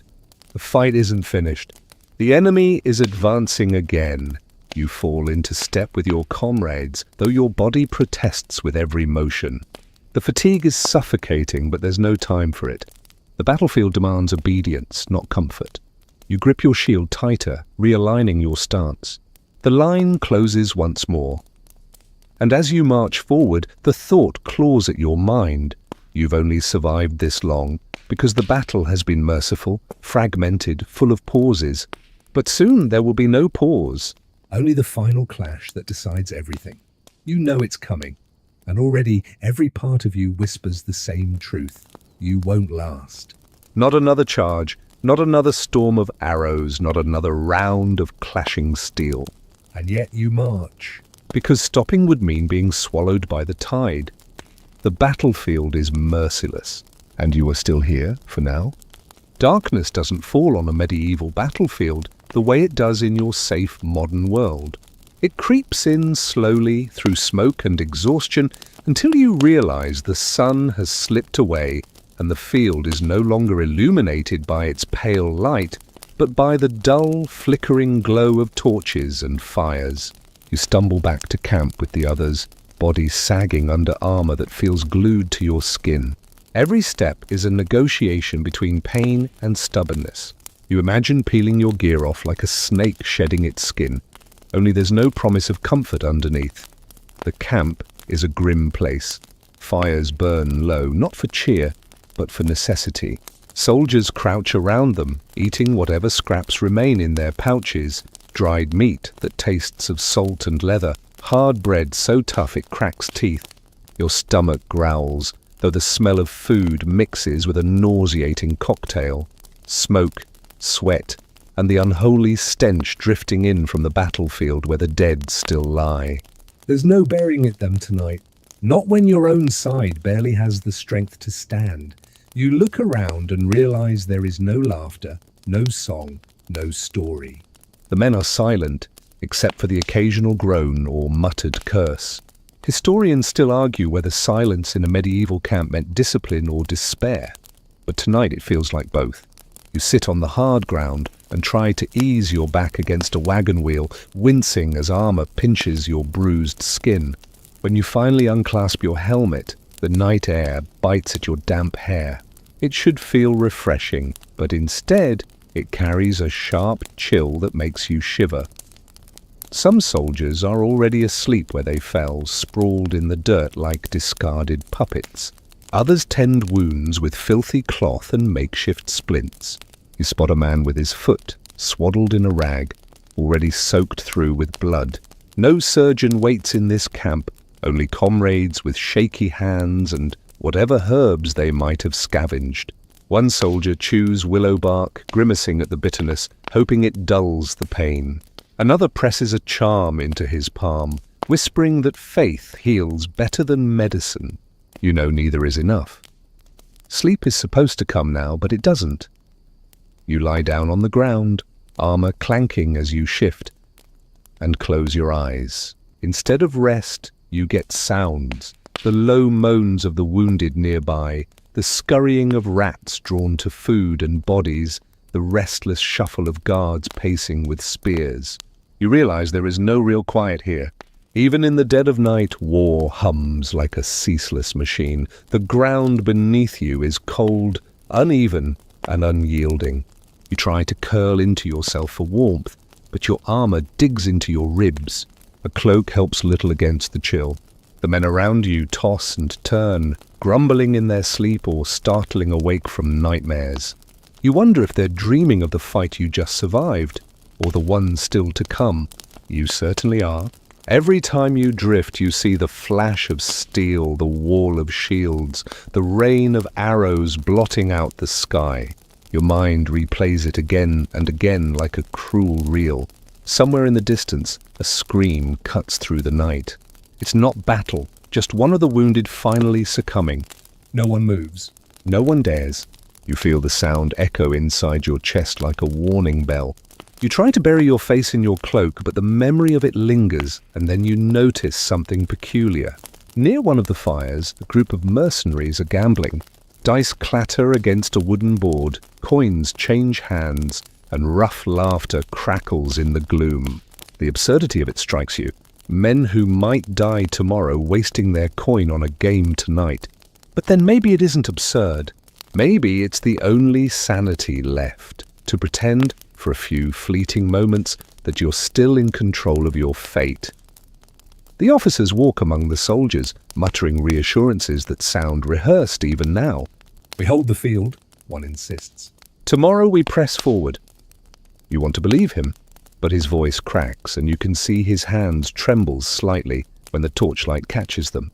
Leaders are human too, though they wear the mask of certainty. As the night drags on, you begin to notice how time stretches in this place. Minutes feel like hours, and hours like an eternity. The battlefield has a way of bending perception, turning even the simple act of waiting into torment.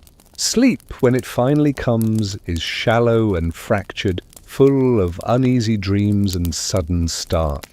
You dream of your village again, of warm bread and gentle fields, only to wake with dirt in your mouth and armor pressing into your spine. You realize then that survival isn't just about facing blades and arrows. It's about enduring nights like this, when your body begs for rest and your mind refuses to give it. It's about lying awake, listening to the dying, and wondering if you'll be next. And it's about waking up tomorrow, stiff and sore, only to march back into the chaos all over again. You won't last long in this world. Not with your soft bed waiting somewhere far away. Not with your idea of sleep as something peaceful and warm. On a medieval battlefield, night is just another kind of battle, and you're already losing. By dawn, the camp stirs again, though stir might be too generous a word. It's more like a sluggish groan. You drag yourself upright, body stiff as wood, every joint protesting. The faint light reveals the bleak landscape of the camp. Men collapsed on the ground, some rising, some not. Fires smoulder into ash, leaving behind the acrid smell of smoke clinging to your tunic. A horn sounds, not sharp and commanding this time, but long and weary, as if even the instrument dreads what's to come. As you rub the grit from your eyes, you notice figures moving differently from the rest. Their armor is mismatched, their shields painted with strange symbols, their accents foreign. These are the mercenaries, men who fight not for king or country, but for coin. Their mail gleams where yours is rusted, their boots sturdy while your toes curl in worn leather. They swagger through the camp with a confidence born not of patriotism, but of experience. You can tell they've done this before, many times. You overhear one haggling loudly with a captain, demanding more silver for yesterday's above-average performance. Another boasts of having served on both sides of a different war within the same year. Historians still argue whether medieval mercenaries were the backbone of armies or the rot within them. But one truth seems clear. They're dangerous men who measure loyalty only by weight of coin. And then there are the deserters, though no one calls them that aloud. You notice absences in the line this morning. Bedrolls are empty. Shields left behind lean against tents like abandoned dogs. No one says a word about it, but the silence screams. Men slip away in the night, vanishing into woods or blending into the countryside, hoping never to be found. For them, dishonor is preferable to death. You can't even blame them. A part of you envies their courage to choose another fate. But deserters are not always successful. By mid-morning, 2 men are dragged back into camp, bound at the wrists. They look worse than any beaten soldier, their faces pale with terror. The officer's voice booms as he declares them cowards. The punishment is swift and brutal, public flogging to set an example. You watch stomach twisting as lashes tear at their backs. The soldiers avert their eyes, some out of pity, some out of fear. One cruel joke circulates in a whisper. Better a sore back than a pierced heart. But you don't laugh. You know the lesson is meant for you as much as anyone. Later, while you chew on stale bread, a mercenary sits down nearby, uninvited. His beard is peppered with grey, his smile crooked but oddly warm.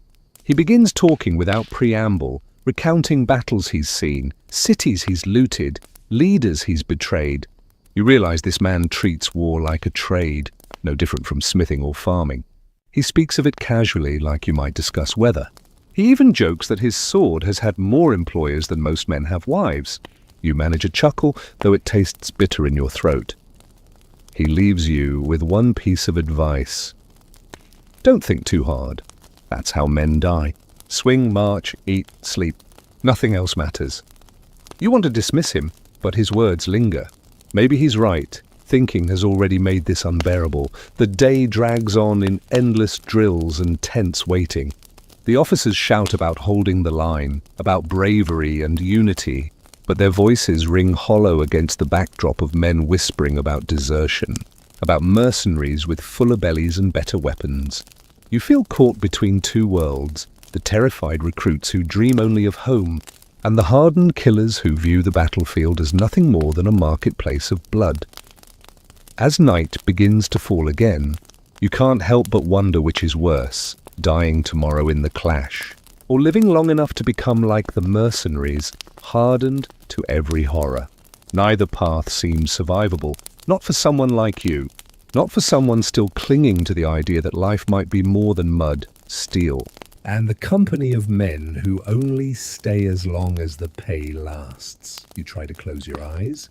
But even now you see their faces, mercenaries laughing, deserters screaming, flogged men writhing. On a medieval battlefield, loyalty is a fragile thing, and you're discovering just how quickly it shatters. The next day dawns grey, the kind of sky that presses low and heavy, as if the heavens themselves are tired of watching men slaughter each other. You shuffle into position with the rest of the army, your body still aching from yesterday, your mind numb from the endless cycle of fear and fatigue. At first the lines hold steady. You clutch your shield, shift your weight, try to remember how to breathe. But then, like a crack in glass, spreading too quickly, something breaks. It starts quietly, a ripple of panic at the edge of the formation. You see men glancing backward instead of forward, muttering, shuffling their feet. Someone yells that the flank is collapsing. Another shouts that reinforcements aren't coming. Fear is contagious. It spreads faster than any disease. Within minutes, the steady wall of shields becomes a ragged line, and then a gap yawns open like a wound. The enemy seizes the chance, surging forward with renewed fury. Your commander bellows for discipline, his voice cracking with desperation. He waves his sword high, but the sight doesn't inspire, it terrifies. You know he's trying to hold back a tide with nothing but words. And then it happens, the retreat. Not an orderly step back, but a frantic, scrambling rush. Soldiers drop shields, abandon spears, and sprint for the rear. You're swept up in it, pressed and shoved by the tide of fleeing men. The battle transforms into chaos, a storm with no center. You've probably seen movie scenes of orderly retreats, men marching backward with precision. Forget that. In reality, it's a mess of shouting, trampling, and desperate scrambling. You feel a boot slam into the back of your calf, nearly toppling you. Another man crashes into your shoulder, sending pain shooting through your arm. Around you, helmets fall, weapons scatter, and men cry out not from wounds, but from sheer terror. Historians still argue whether more soldiers died in combat or in the panic of retreat. Looking around you now, you can see why they debate. You're more likely to be crushed by your own comrades than skewered by an enemy's spear. The ground becomes treacherous, slick with mud and bodies. You stumble once, nearly go down, and know instantly that falling here would mean death. Men behind you won't stop. They can't. They'll trample you without even noticing. Some soldiers throw off their armor to run faster. You hear the clatter of breastplates hitting the ground, the snap of belts torn loose. You think briefly of doing the same, but the thought of being completely unprotected chills you more than the weight of your gear. Ahead, you glimpse men darting into the woods, vanishing into the undergrowth. They'll either escape or be hunted down later. You don't have the luxury of deciding which. Through the chaos, you glimpse the enemy advancing, not in neat lines now, but in a rush of pursuit. Their voices carry, some shouting battle cries, others laughing. To them, this isn't a fight anymore. As a harvest, you are the crop, ripe for cutting. Somewhere to your left, a rider on horseback barrels past, knocking men aside like children. His armor gleams even in the dim light, his face hidden by a visor. For a moment you imagine he's here to save you, some knightly figure of order. But then his sword arcs downward, cleaving into a fleeing soldier. He isn't here to save, he's here to punish. Knights were trained for charges, for scattering the weak. And in retreat, you are the weakest prey. The roar of voices swells. You can't tell who is shouting what anymore. Orders, screams, prayers. It all blurs into noise. You catch yourself laughing once, a sharp, bitter sound, because somewhere in your mind you realize how absurd this is. You've spent hours, days trying to survive the clash of shields and swords, only to discover that the true killer is panic. You spot a small group of men huddled together, shields locked, trying to form a last stand. For a moment you consider joining them, but then you see what happens next. Cavalry charges through, shattering their wall like pottery. Bodies scatter, the survivors swallowed by the rush. You veer away, heart pounding so loud you can barely hear anything else. Finally, after what feels like hours but must only be minutes, the army scatters so far that pursuit slows. You stumble into a shallow ditch, chest heaving, mud clinging to your boots. Around you, a handful of survivors crouch low, eyes wide, faces pale. No one speaks. Everyone listens for the sound of hooves, for the shout of an enemy patrol. The silence that follows is somehow worse than the chaos. It's heavy, accusing, full of shame. The truth settles in slowly. You survived not by fighting bravely, but by running. And yet you don't feel relief. You feel hollow, your body vibrating with leftover panic, your stomach knotted tight. You know this isn't the end. The enemy will regroup, your leaders will rally the survivors, and tomorrow, or even later today, you'll be shoved back onto the field. Retreat is not escape. It's just another part of the nightmare. And as you crouch in the mud, trying not to shake, you understand why historians call retreat the most dangerous moment of battle. You also understand something far simpler. You really wouldn't last a minute out here, not when fear itself can cut sharper than any sword. The ditch where you crouch offers only a moment's reprieve. Soon, soldiers begin to gather again, straggling back under the harsh eyes of officers who survived. They shout for order, pushing men into clumps, dragging them upright when they collapse in the mud. You expect to be scolded, perhaps even beaten for running, but the officers are too busy. The retreat has left hundreds scattered, and they need bodies, not excuses. Then you feel the shift. A hush moves through the ranks, and you realize why captives are being brought in. The enemy wasn't content to let the fleeing vanish into the countryside. Patrols swept through, rounding up the unlucky. A column of prisoners trudges past, hands bound, faces downcast. Their helmets are gone, their tunics torn, their eyes vacant. You recognize one or two from earlier in the line. They don't look at you. Perhaps shame is heavier than chains. Being captured in a medieval war is a gamble. Sometimes you're valuable, noble blood, wealthy connections, or simply the kind of soldier who can fetch ransom. Other times you're worthless, and that worthlessness can cost your life. Historians still argue how common executions of common prisoners were, but watching these men stumble past, you feel no comfort in the uncertainty. The officers bark orders, and the captives are herded into a pen of wagons and ropes. You hear snippets of talk. Some might be sold as slaves, others held for ransom. You wonder which fate would be worse. The men themselves don't ask. They stand silent, heads bowed, as though hoping to become invisible.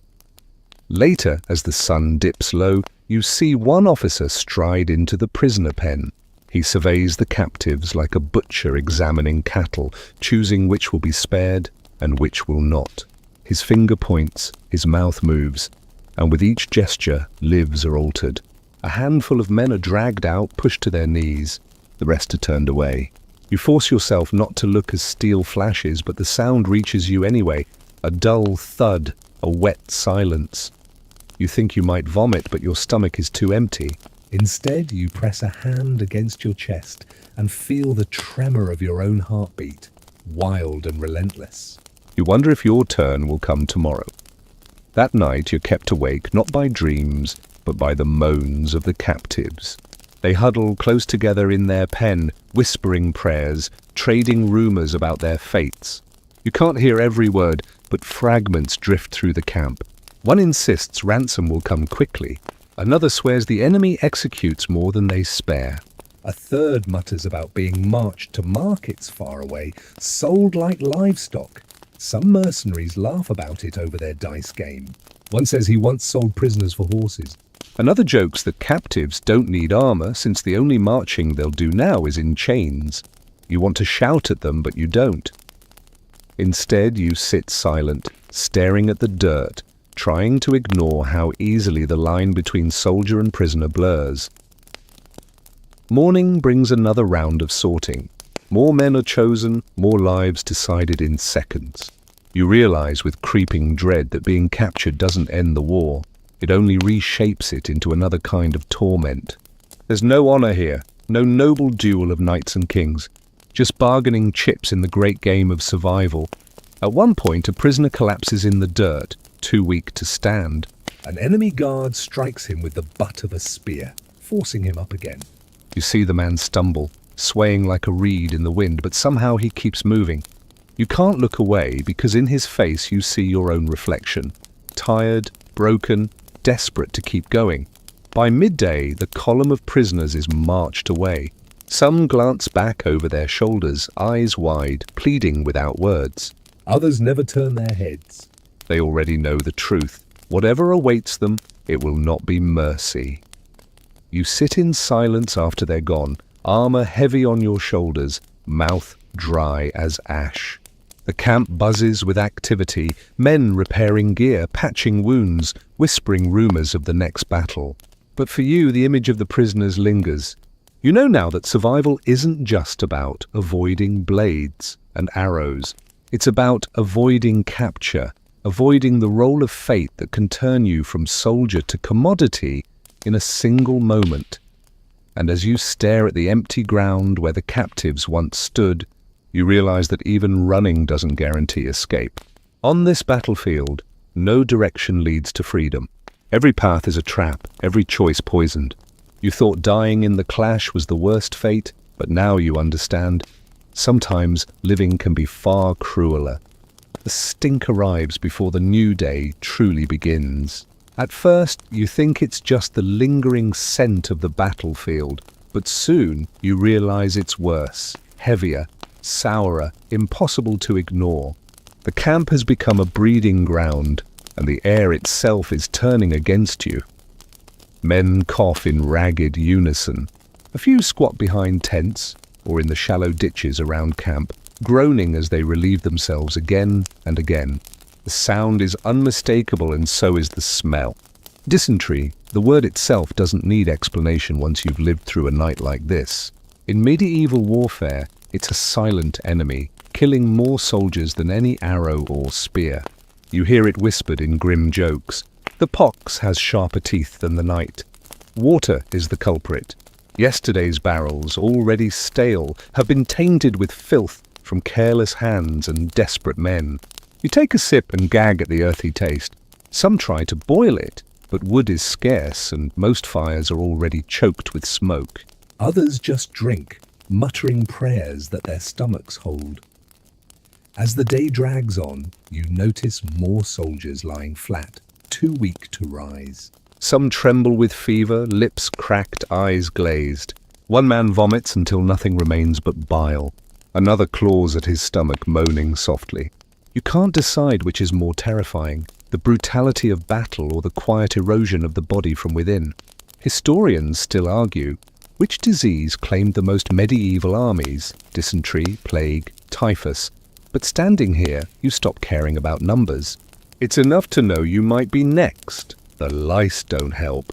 You scratch absent-mindedly at your scalp, only to realize your fingernails come away dotted with tiny, wriggling invaders. They're everywhere, hiding in the seams of tunics, crawling in bedding, chewing at skin until men tear themselves bloody. Someone jokes that lice are the only creatures truly loyal to an army. No one laughs loudly, but a few chuckles slip out, brittle and tired. And then there's plague, the shadow that hovers over every medieval camp like a hungry ghost. You hear rumors of it whenever a man coughs too long, or a swelling appears on his skin. Whispers spread faster than the sickness itself. Buboes under the arm, blackened sores, breath that rattles like parchment. You see no confirmed case yet, but the very mention is enough to send a shiver through the ranks. Fear alone is its own contagion. Night brings no comfort. The groans of the ill replace the snores of exhausted men. Fires glow weakly, but no one sits near them in camaraderie. Instead, they huddle alone, as if distance might ward off invisible death. You lie awake, counting each cough, each retch, each whisper of prayer. Your body aches not just from battle now, but from the constant dread of disease. Some priests wander the camp, swinging censers of incense to purify the air. The smoke smells sweet, but it does little to mask the underlying rot. They murmur blessings, pressing crucifixes to the foreheads of the sick. Faith is a balm, perhaps, but not a cure. You wonder if even God would want to walk through this mire of filth and misery. The mercenaries, of course, find a way to profit. They sell remedies, herbs, powders, charms, at absurd prices. One swears garlic tied around the neck will keep plague away. Another insists vinegar is the key. You watch men hand over coins they can barely spare, clinging to hope as much as medicine. The irony is cruel. Death itself becomes an opportunity for someone else to grow rich. You think back to yesterday, to the prisoners dragged off in chains. You'd pitied them, imagined their fates as worse than your own. But now, as your stomach clenches and sweat beads on your brow, you wonder if captivity might at least have spared you this. Maybe being far from the camp would mean being far from disease. Maybe, in the end, their chains will outlast your body. As dawn approaches again, you feel the weight of realization. The battlefield doesn't need to kill you with steel. It can wait patiently, letting your own body betray you. And here, in the squalor of disease and filth, survival feels less like victory and more like postponement. You're not fighting an enemy you can see anymore. You're fighting your own stomach, your own skin, your own lungs. And it's a fight you're badly equipped to win. When the trumpet calls, you're half asleep, still scratching at your scalp and fighting the cramps twisting in your gut. Yet there's no time to complain. Today is siege day. You stagger to your feet and shuffle toward the walls of the enemy city, looming grey and impenetrable against the pale sky. Sieges are a different beast from the chaos of open battle. Instead of a quick clash, they are slow strangulations, armies pressing around a city like a noose. The enemy huddles behind walls, watching from towers, while you and your companions settle into the long grind of waiting, building, and starving them out. First come the machines. Crews drag forward timber frameworks, their wheels groaning as oxen strain against the mud. You marvel at the sheer size of a trebuchet, its arm as long as a ship's mast, counterweight dangling like a boulder plucked from the earth itself. Once positioned, it hurls stones the size of barrels, crashing into the walls with a thunderous crack. You feel the ground tremble each time one strikes, chips of stone scattering like sparks. Closer to the walls, carpenters hammer together covered rams, shelters on wheels with iron-capped beams poised to batter gates. They move slowly, creaking forward, while defenders rain arrows and rocks down from above. Some pour boiling water, oil, or even sand heated until it glows red. One unlucky soldier screams as the sand pours into his armor, burning him alive inside his own shell of iron. Historians still argue whether oil was truly used often, but sand and water, those you can believe, because you've smelled the scorched flesh. Then there are the ladders. Men carry them on their shoulders, charging forward in tight groups. The defenders push them back with poles, tip them sideways, or simply hack at the climbing men. You watch one soldier make it halfway up before a rock smashes his skull, sending him tumbling, arms flailing like a broken doll. The worst part, though, is the waiting. Days drag into weeks as you sit in the mud, staring at the walls. Food runs short. Water grows foul again. You gnaw on stale bread so hard you nearly crack a tooth. Rats dart through the camp, bold as thieves, stealing crumbs or chewing into sacks. Some men start eating the rats, roasting them over weak fires, and you can't even muster disgust. Hunger has a way of adjusting your standards. At night, the defenders make their moves. A sudden cry in the dark, then fire erupts across the siege engines. Arrows tipped with pitch streak through the sky, igniting rams and towers. Men scramble to douse the flames with water or smother them with dirt. You join the frantic line, scooping mud with bare hands, your nails caked black. The engines cost weeks to build. Losing them means starting from nothing again. The city's people suffer too.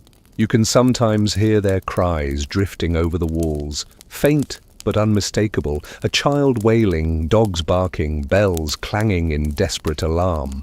Refugees, thin and pale, occasionally sneak out at night, begging for mercy, but most are driven back by your own commanders.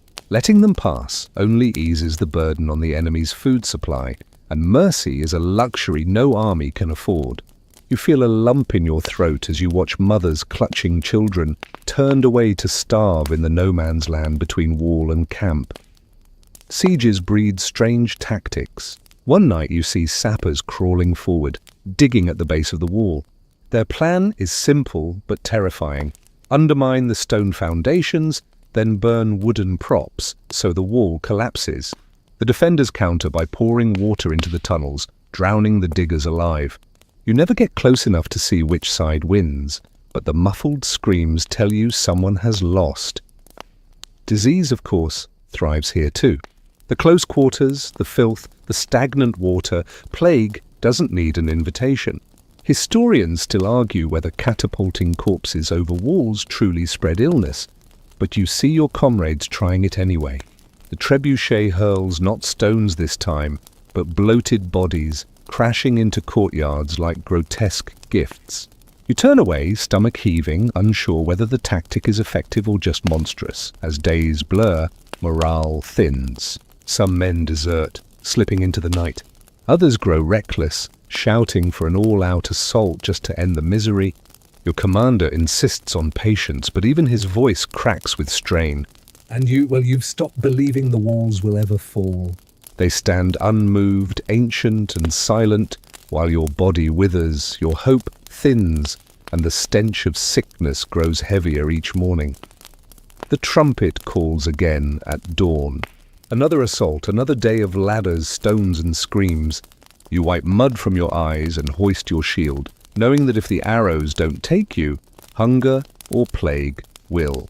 On a medieval battlefield, survival isn't about bravery or skill.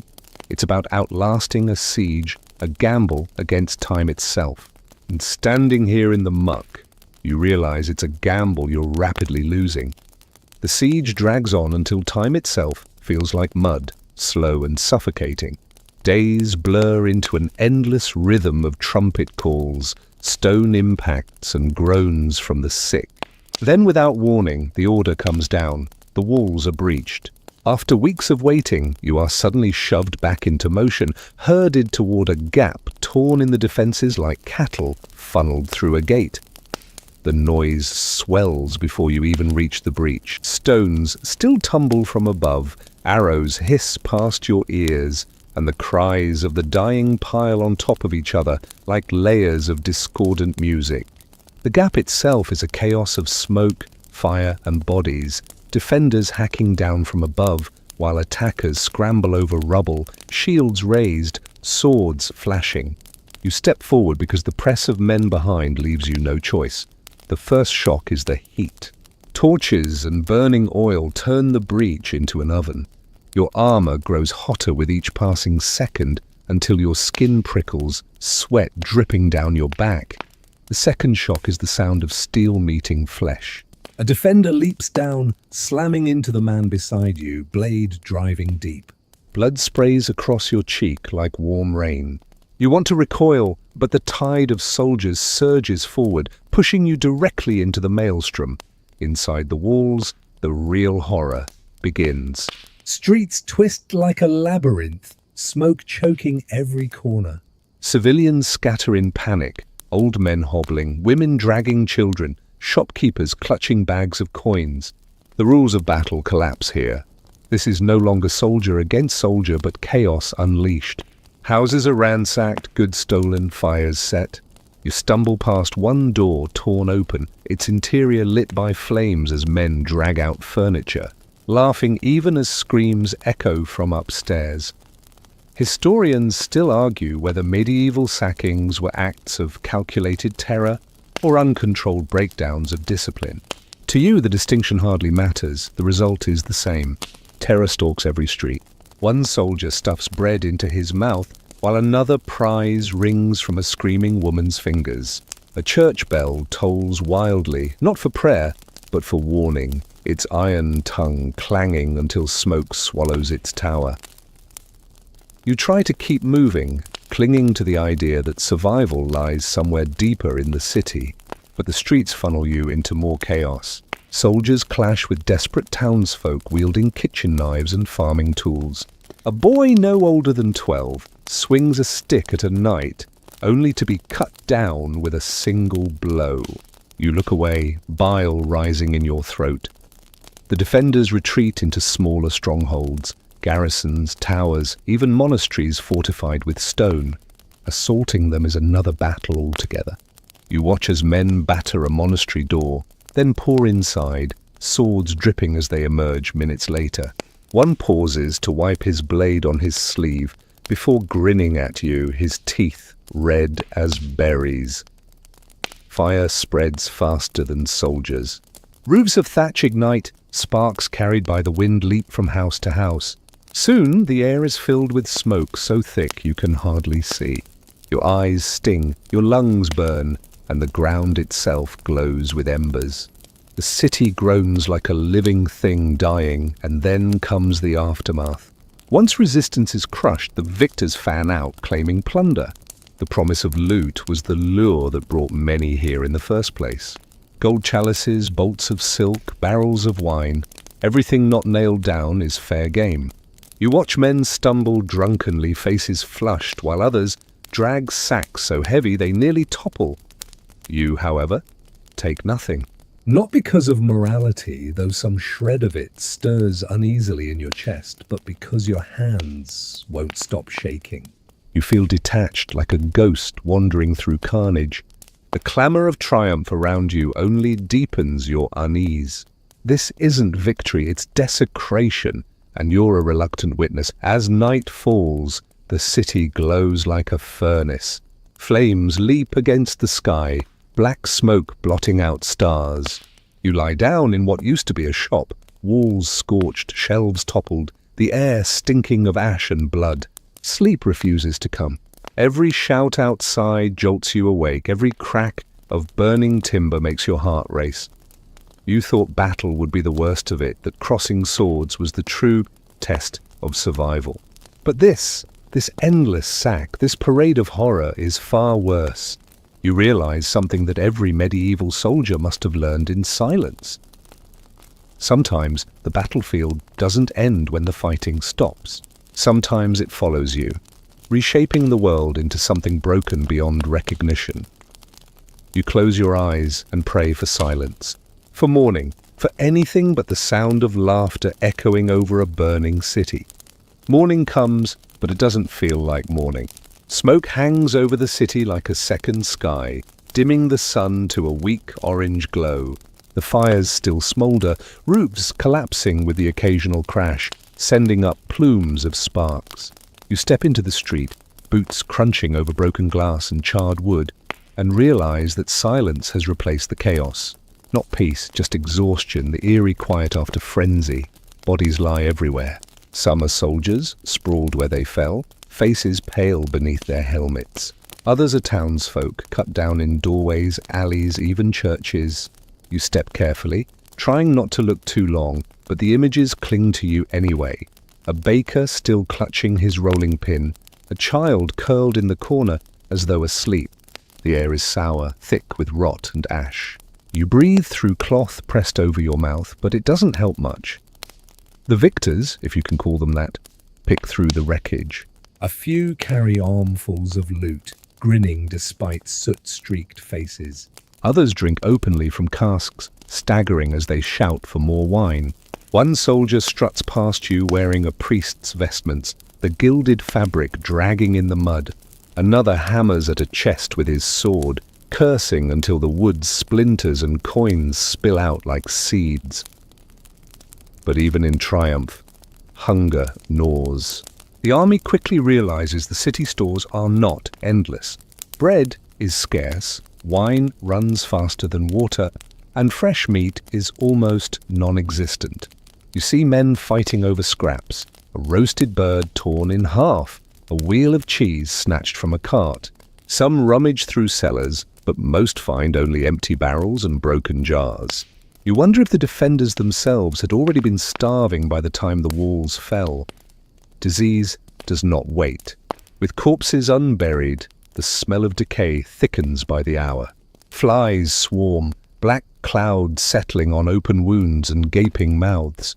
Some soldiers tie herbs under their noses to mask the stench, swearing it keeps sickness away. Others simply grow numb to it. You feel a cough rising in your own chest and wonder if it's just the smoke or the beginning of something worse. Historians still argue whether sieges killed more by famine and plague than by sword, but trudging through this charnel house, you suspect the debate is moot. Every cause of death seems eager to compete here. The commanders attempt to restore order. Trumpets call the men to muster, but few obey. Loot weighs down their arms, drink clouds their minds, and discipline dissolves into chaos. Punishments are handed out, whippings, hangings, but even those feel hollow, more performance than control. The city belongs to the mob now, not to any general. You wander past the church square. Its doors have been smashed, altars stripped bare. Once a sanctuary, it is now littered with bodies. A knight kneels in the rubble, hands clasped in prayer, lips moving silently. You envy him for finding words because you have none left. By afternoon, the smoke shifts, carried by the wind. Through the haze, you glimpse distant fields, green and almost serene, untouched by the ruin inside the walls. For a moment you think about walking away, slipping out of the city, vanishing into the countryside. But then you remember what lies beyond. Enemy patrols, deserters turned brigands, peasants who see soldiers as little better than wolves. Out there, survival is no more certain than in here. As night falls again, the city is quieter still. Fires burn lower, their glow less furious, but no less haunting. You lie in the corner of a ruined house, staring at the blackened ceiling beams. Every sound carries: distant laughter, the crack of falling masonry, the groan of someone dying alone. Sleep teases you, then slips away. You realize something as you watch embers fade. The battlefield doesn't end at the breach or even at the sack. It lingers, reshaping the world long after swords are sheathed. This city, once alive with bells and markets and laughter, is now nothing but ash and ghosts. And you, caught in its ruins, are no victor at all. You're just another survivor, waiting for the next order, the next march, the next disaster. The march begins again before dawn. There's no speech, no fanfare, just a blast of the horn and the trudge of boots leaving behind the still smouldering city. You glance back once and see the broken walls silhouetted against a sky still streaked with smoke. Then you lower your eyes to the road. Victories don't linger in memory the way ruin does, and already this one feels like something best forgotten. The column stretches for miles. Soldiers stumble under the weight of stolen loot, sacks jangling with coins, belts heavy with goblets, chains, and jewels. Some ride wagons stacked so high they resemble mobile towers, though most wagons creak and break long before the day is over. The pace is merciless. Armies cannot linger lest enemy reinforcements arrive. You march until your feet blister and your legs ache like hammered iron. And always, there's the mud. Medieval roads are little more than ruts churned by hooves and cartwheels. Rain turns them into swamps, and dust turns them into choking clouds. You slip, stumble, catch yourself on a shield edge, and trudge on. Every squelch of your boot reminds you that survival here isn't about bravery, it's about endurance. At camp that night, the looting continues in another form. Dice and cards appear, fortunes won and lost on scraps of parchment and knuckle bones. Men who killed for a ring yesterday now gamble it away beneath a flickering torch. You watch one mercenary wager a golden chalice on the roll of a die, lose, and laugh as though the object meant nothing. In truth, it never did. The only real currency here is survival, and luck spends faster than coin. Food, however, is the one treasure no one gambles lightly. Rations are meagre again, hard bread, salted meat if you're fortunate, or whatever can be scrounged from the land. Peasants along the road hide their stores, fearful of soldiers knocking at their doors. You see a farmer stand stiff in his doorway, pitchfork in hand, as your comrades tear through his barn. His eyes burn with hatred, and you wonder if he will remember you, not as liberators, not as heroes, but as thieves. Historians still argue whether medieval armies lived more off plunder than supply chains, but walking past empty villages, it seems the debate resolves itself. Night brings no respite. Sleep is shallow, broken by the groans of the wounded and the snores of the drunk. You huddle under a damp cloak, dreaming of real beds, warm baths, food that doesn't crack your teeth. The stars above glitter indifferently as though mocking the struggles below. Days pass like this. March, stumble, scrape, sleep. The column grows thinner. Some desert vanishing into the woods. Others collapse by the roadside, too ill to rise again. Their comrades strip their corpses of useful gear before leaving them for crows. You stop being shocked by it after the third or fourth time. Then comes the ambush. You're halfway through a wooded valley when arrows whistle down from the ridges. The column erupts in panic, shields raised, men scattering, wagons overturned in the scramble. The attackers aren't knights or disciplined soldiers, but local militias, desperate peasants armed with bows and axes. To them, your army is not conquerors but invaders, and every wagon stuffed with loot is a target worth dying for. The skirmish is brief but brutal. You see comrades fall, loot spilling from their arms as peasants snatch it up and vanish into the trees. A knight, furious, charges uphill on horseback, only to be dragged down by ropes strung across the path. His armor gleams as he thrashes, but the blows raining down on him soon dull that shine. You want to help, but the chaos pins you in place, shields bashing, swords clanging, shouts echoing. When it's over, the road is littered with bodies. Soldiers curse, commanders bark orders, but the truth is plain. The march is weaker now, its riches lighter, its spirit more frayed. Even survival in victory feels like a loss. That night you sit by a guttering fire and stare at your hands. They shake even when you try to hold them still. The smell of smoke from the ruined city lingers in your clothes. The sound of arrows in the valley lingers in your ears. And the taste of fear lingers in your throat. You realize something simple, yet crushing. There is no final safety here. Not behind walls, not in open battle, not even on the road home. A medieval battlefield doesn't end when you walk away. It follows you mile after mile. Until you collapse from exhaustion or vanish into memory like another nameless soldier. You close your eyes, telling yourself tomorrow will be easier. But deep down, you know tomorrow is just another march into uncertainty, another gamble against the hunger, the sickness, the ambush waiting in the dark. And you probably won't last through it, no matter how stubbornly you try. The march stretches on until the days lose shape entirely. The countryside blurs past in endless shades of mud, dust and fields, stripped bare by armies before you. When the sun rises, you walk.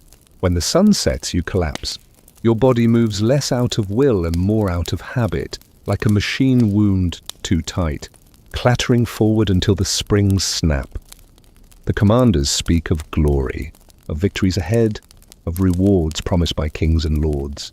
But the men around you mutter only of home, if they still have one. Some dream of fields left untended, wives they may never see again, children growing up without fathers. Others no longer speak at all, their eyes hollow, their voices gone silent in the face of too much death. You realize that silence is contagious here. The more you see, the less you can explain, until words themselves feel useless. The landscape shifts as the army plods forward. Villages abandoned, castles looming on distant hills, rivers sluggish with filth. Each crossing feels like a curse, bridges sagging under the weight of men, rafts tied together in precarious fashion. You nearly tumble into the water one night, catching yourself on a comrade's arm. He laughs weakly, but the sound dies quickly. Too many have drowned already. The soldiers who remain grow leaner, meaner. Loot is gone, food is scarce, patience thinner than the soles of your boots.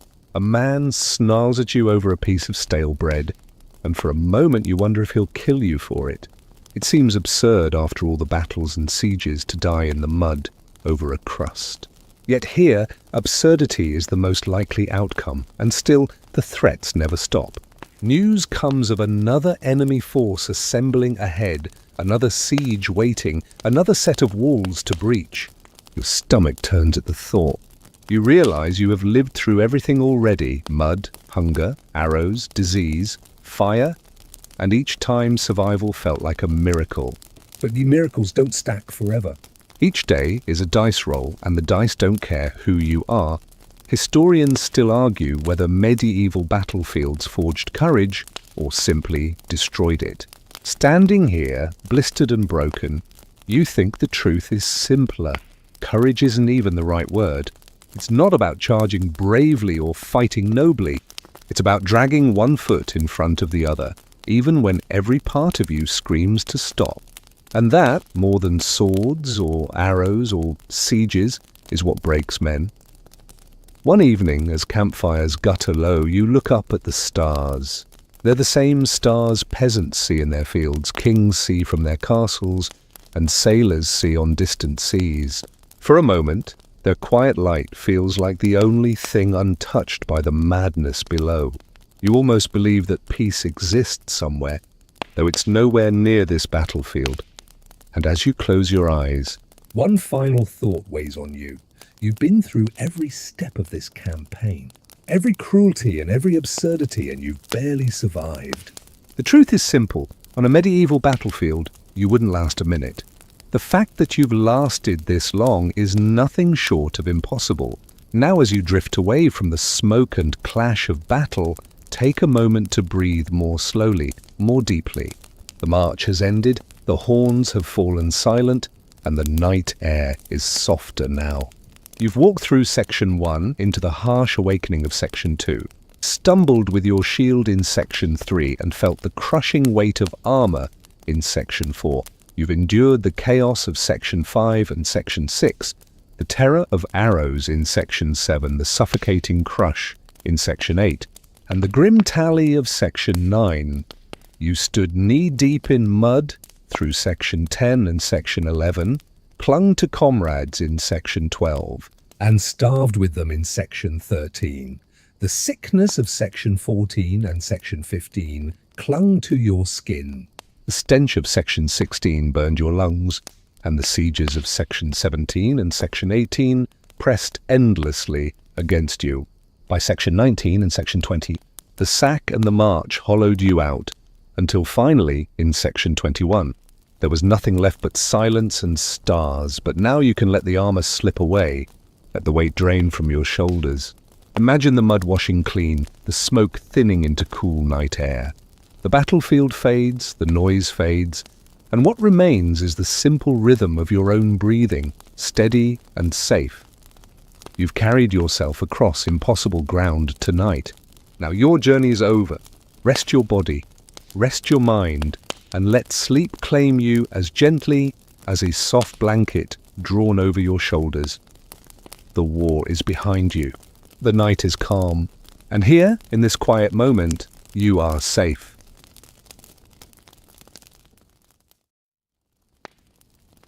Hey guys, tonight we slip straight into the mud, the din, and the strange rhythm of a medieval battlefield. You stand shoulder to shoulder with thousands of others, your boots sinking into the muck of trampled earth. Banners flap in the grey wind, and the smell of damp hay, sweat, and horse dung wraps around you like a foul blanket. This isn't a place for comfort. It's a waiting room for chaos. And you, let's be honest, probably won't survive a single minute once things start moving. So before you get comfortable, take a moment to like the video and subscribe, but only if you genuinely enjoy what I do here. And while you're at it, I'd love to know where you're listening from and what time it is there. Someone's probably watching from their cozy bed in California. Another might be sitting at a kitchen table in London with a mug of tea. And maybe one of you is already half asleep on a bus ride through Manila. Now, dim the lights, maybe turn on a fan for that soft background hum, and let's ease into tonight's journey together. The line of men stretches farther than your eyes can trace. Shields and spears raised like a forest of iron. You shuffle into your place, pressed against strangers who reek of onions and stale ale. The morning fog still clings to the low ground, but it's thinning, and beyond it you can see the shimmer of the opposing army. Rows of helmets glint like scattered coins, and their banners twitch as though eager for blood. The first thing that hits you is the noise, not the crash of weapons yet, but the layered din of an army in formation. Men cough, armor creaks, horses snort. Officers bark orders you can't decipher, their voices swallowed by the sheer immensity of bodies. And underneath it all is the steady thump of your own heartbeat, too fast, too loud. Historians still argue whether medieval commanders deliberately let the enemy see and hear their army forming up to create a psychological wait before the fight even began. If intimidation was the plan, well, it's working. You clutch a spear given to you just hours ago. It feels rough, splintered, and far too long. A veteran beside you, face hidden under a dented nasal helmet, mutters something about keeping your point down until told otherwise. You nod, but your hands are slick with sweat and the shaft slides uncomfortably. You can't imagine holding it for long, let alone driving it into someone. The mud is treacherous underfoot. Days of rain have churned the ground into a mess of puddles and clods, and every step feels like dragging chains. Your shoes, nothing more than thin leather, are already soaked. You wiggle your toes and realize they're going numb. And you haven't even started moving. The soldier to your left spits into the muck and laughs, a low, humorless sound, as if he already knows half the men here won't see sunset. Trumpets flare from the other side. The sound cuts through the fog like a blade, shrill and commanding. You flinch, heart pounding harder, while your own army's drums answer back in heavy, deliberate beats. Boom, boom, boom. You feel it in your chest. You don't understand the rhythms or signals, but it's clear they do. This is how massive groups of people become one body. By sound, by sight, by terror. Your eyes drift upward toward the commanders on horseback. Their armor is polished brighter than the rest, and their plumes mark them out even in the haze. They don't look afraid, not outwardly. They look like men rehearsing a grim ceremony they've performed a dozen times.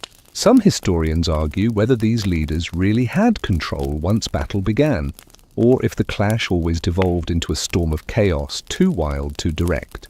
Watching them now, calm and deliberate, you wonder if they already know they'll lose that control the moment swords meet shields. A prayer circles down the line, muttered under breath. Some men kneel briefly, crossing themselves. Others kiss a pendant or a scrap of cloth tied to their armor. You don't even know the words, but you murmur something anyway, hoping no one notices. It feels strange, as though you're taking part in a ritual older than memory, something that binds frightened men together. Then silence. Not total, never total, but a thinning of voices, a drawing in of breath. Across the field, the opposing banners tilt forward. You don't need anyone to explain what that means. They are beginning to move. The earth trembles faintly as their lines advance, a shiver running through the ground. You press harder against the shield wall in front of you, your spear, awkward in your grip. You can't see faces yet, but you know they're out there, people just like you, trudging through their own mire, wondering if they'll live to see nightfall. Your commander yells something, and the front ranks raise their shields. A clattering ripple moves down the line like dominoes, the sound of wood and iron locking into place. You fumble but manage to mimic the man beside you. The shield is heavier than it looks, thick wood bound with metal, and the weight drags on your already tired arms. Still, you force it upright because not doing so seems unthinkable. The opposing army keeps advancing. Drums pound louder, banners dip and sway. The fog is almost gone now, and you can see the shape of their weapons. Spears, axes, swords, all glinting in the thin sunlight. The sight punches your stomach, a reminder that you're no longer just waiting. You're about to be crushed between waves of steel. You swallow hard. The soldier to your right leans over and mutters, "Don't drop that thing, lad." First one to run usually dies fastest. You give a tight nod, though your knees feel like water. The joke isn't funny, but somehow it eases the terror for half a heartbeat. The distance between armies shrinks. 50 paces, 40, 30. The ground shakes more now, as though the earth itself dreads what's coming. You can taste iron in the air, metallic and sharp. Maybe it's blood already. Maybe it's just fear. And just as you brace for impact, you realize the awful truth. You haven't even fought yet, and already your body is screaming to give up. The shield weighs heavy on your arm, but the armor, that's what's really crushing you. The first time someone strapped it onto your body, you thought it might be a prank. How could anyone fight while sealed inside an oven made of iron?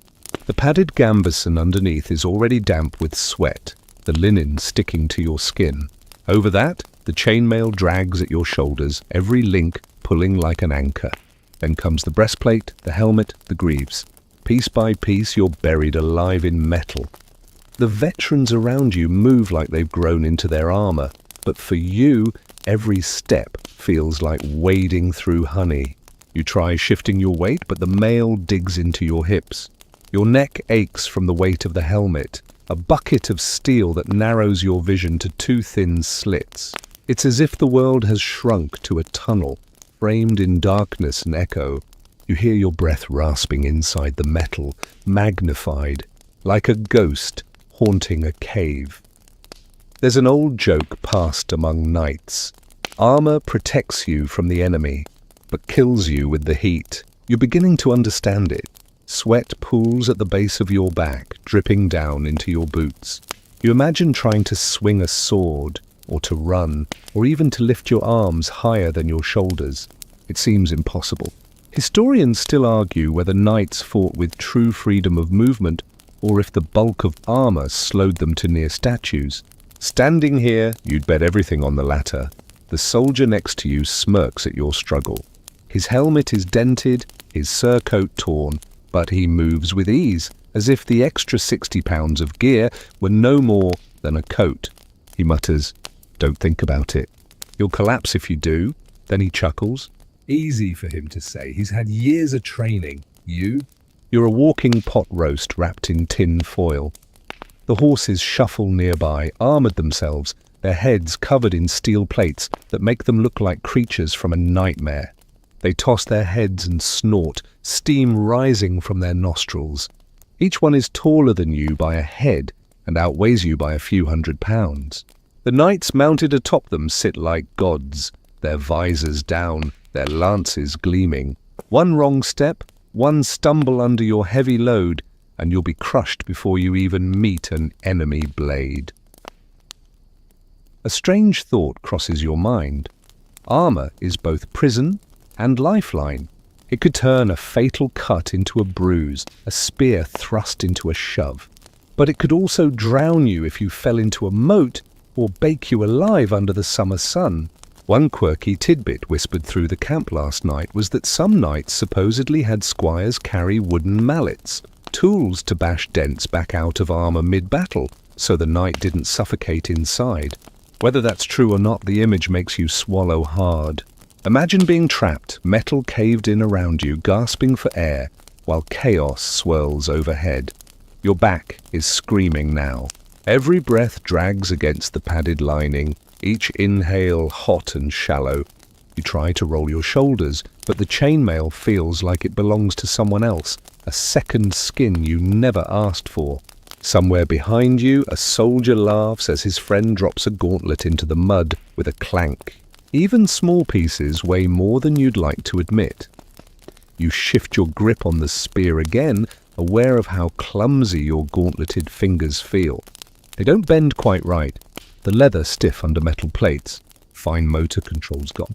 You wonder how you'll ever tie your shoelaces again after this, though at this rate, surviving long enough to untie them might be optimistic. The sun breaks through the thinning fog, a glare bouncing off helmets and shields, blinding through your narrow visor slit. You squint, but it doesn't help. Your neck muscles ache from holding your head so rigid under the weight.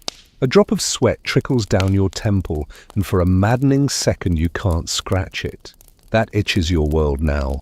Somewhere to your left, a man collapses onto one knee. His friends haul him up before the officers notice. Maybe it's the weight, maybe nerves, maybe he simply hasn't eaten.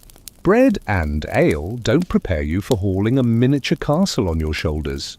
You consider falling too, just to escape the crushing press, but the image of being trampled beneath all this iron keeps you locked upright. And then, another trumpet call. The order to advance. The entire line shudders forward, step by heavy step, a grinding of boots through mud.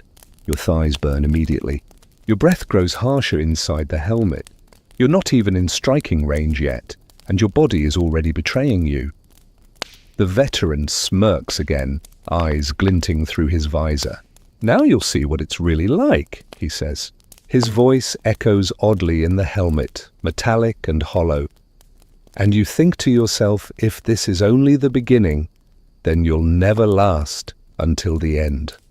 The line lurches forward again, and the weight of your armor is nothing compared to the awkward burden of the weapon in your hands. The spear feels too long, wobbling with every step, like an uncooperative fishing pole.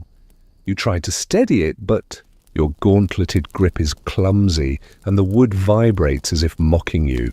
You glance around and see seasoned soldiers handling theirs with precision, tips angled neatly toward the horizon. Yours looks more like you're carrying a broomstick you don't quite know what to do with. Someone barks a command, and the men ahead of you slam their spear butts into the ground in unison. The sound reverberates through the ranks, deep and final, and for a heartbeat you're certain you'll drop yours in the mud. Somehow, by sheer luck, you manage to mimic the motion. It clatters too loudly against the stones beneath, drawing a sideways glance from the veteran at your flank. He shakes his head slightly, but says nothing. Silence, you realize, is a mercy here. The trouble is, spears are just the beginning. As your eyes wander down the lines of soldiers, you see all manner of tools for killing. Polearms with axe heads, and hooks, swords of intimidating length, short, stabbing blades, even a few massive longbows strapped across the backs of archers. One man further down the row hefts a polearm taller than himself, its blade gleaming like a butcher's cleaver designed for giants. You can't imagine having the strength to swing it once, let alone dozens of times in the frenzy of combat. Historians still argue whether ordinary foot soldiers had proper training in their weapons, or if many were simply handed spears at the last minute. Looking at your trembling hands, you feel like Exhibit A for the latter. There's no way you could strike with accuracy, not with your arms already trembling under the strain of the armor. And then there's the longbowmen. You spot them forming up behind the lines, stringing bows taller than most men. Each one is a monster of yew, requiring insane strength to pull. You once tried bending a stick in camp just for fun and nearly snapped it against your knee. Watching these archers draw their bows to full span, cords taut against their ears, you feel a mix of awe and terror. A quirky tidbit floats through your memory. Archaeologists have found the skeletons of medieval archers warped by their craft, their shoulder bones twisted from a lifetime of pulling such brutal weight. Imagine being so dedicated to your weapon that it literally reshaped your body. You, on the other hand, can't even lift your spear straight without wobbling. You shift the weapon again, the shaft biting into your palm through the glove. The reality is dawning. This isn't like swinging a stick in a field. These weapons aren't meant to feel comfortable. They're meant to kill, and you're the weak link in a wall of men who know exactly what to do with them. The sound of steel being unsheathed ripples nearby, swords sliding free with a hiss that raises every hair on your neck. You glance sideways to see men drawing short blades, strapping daggers to their belts, checking the edges of their axes. One soldier even licks his thumb and runs it carefully along his sword's edge, as if testing a razor. You can't help but flinch when he looks up, grinning through his visor, a smile too casual for what's about to happen. And then the cavalry shifts.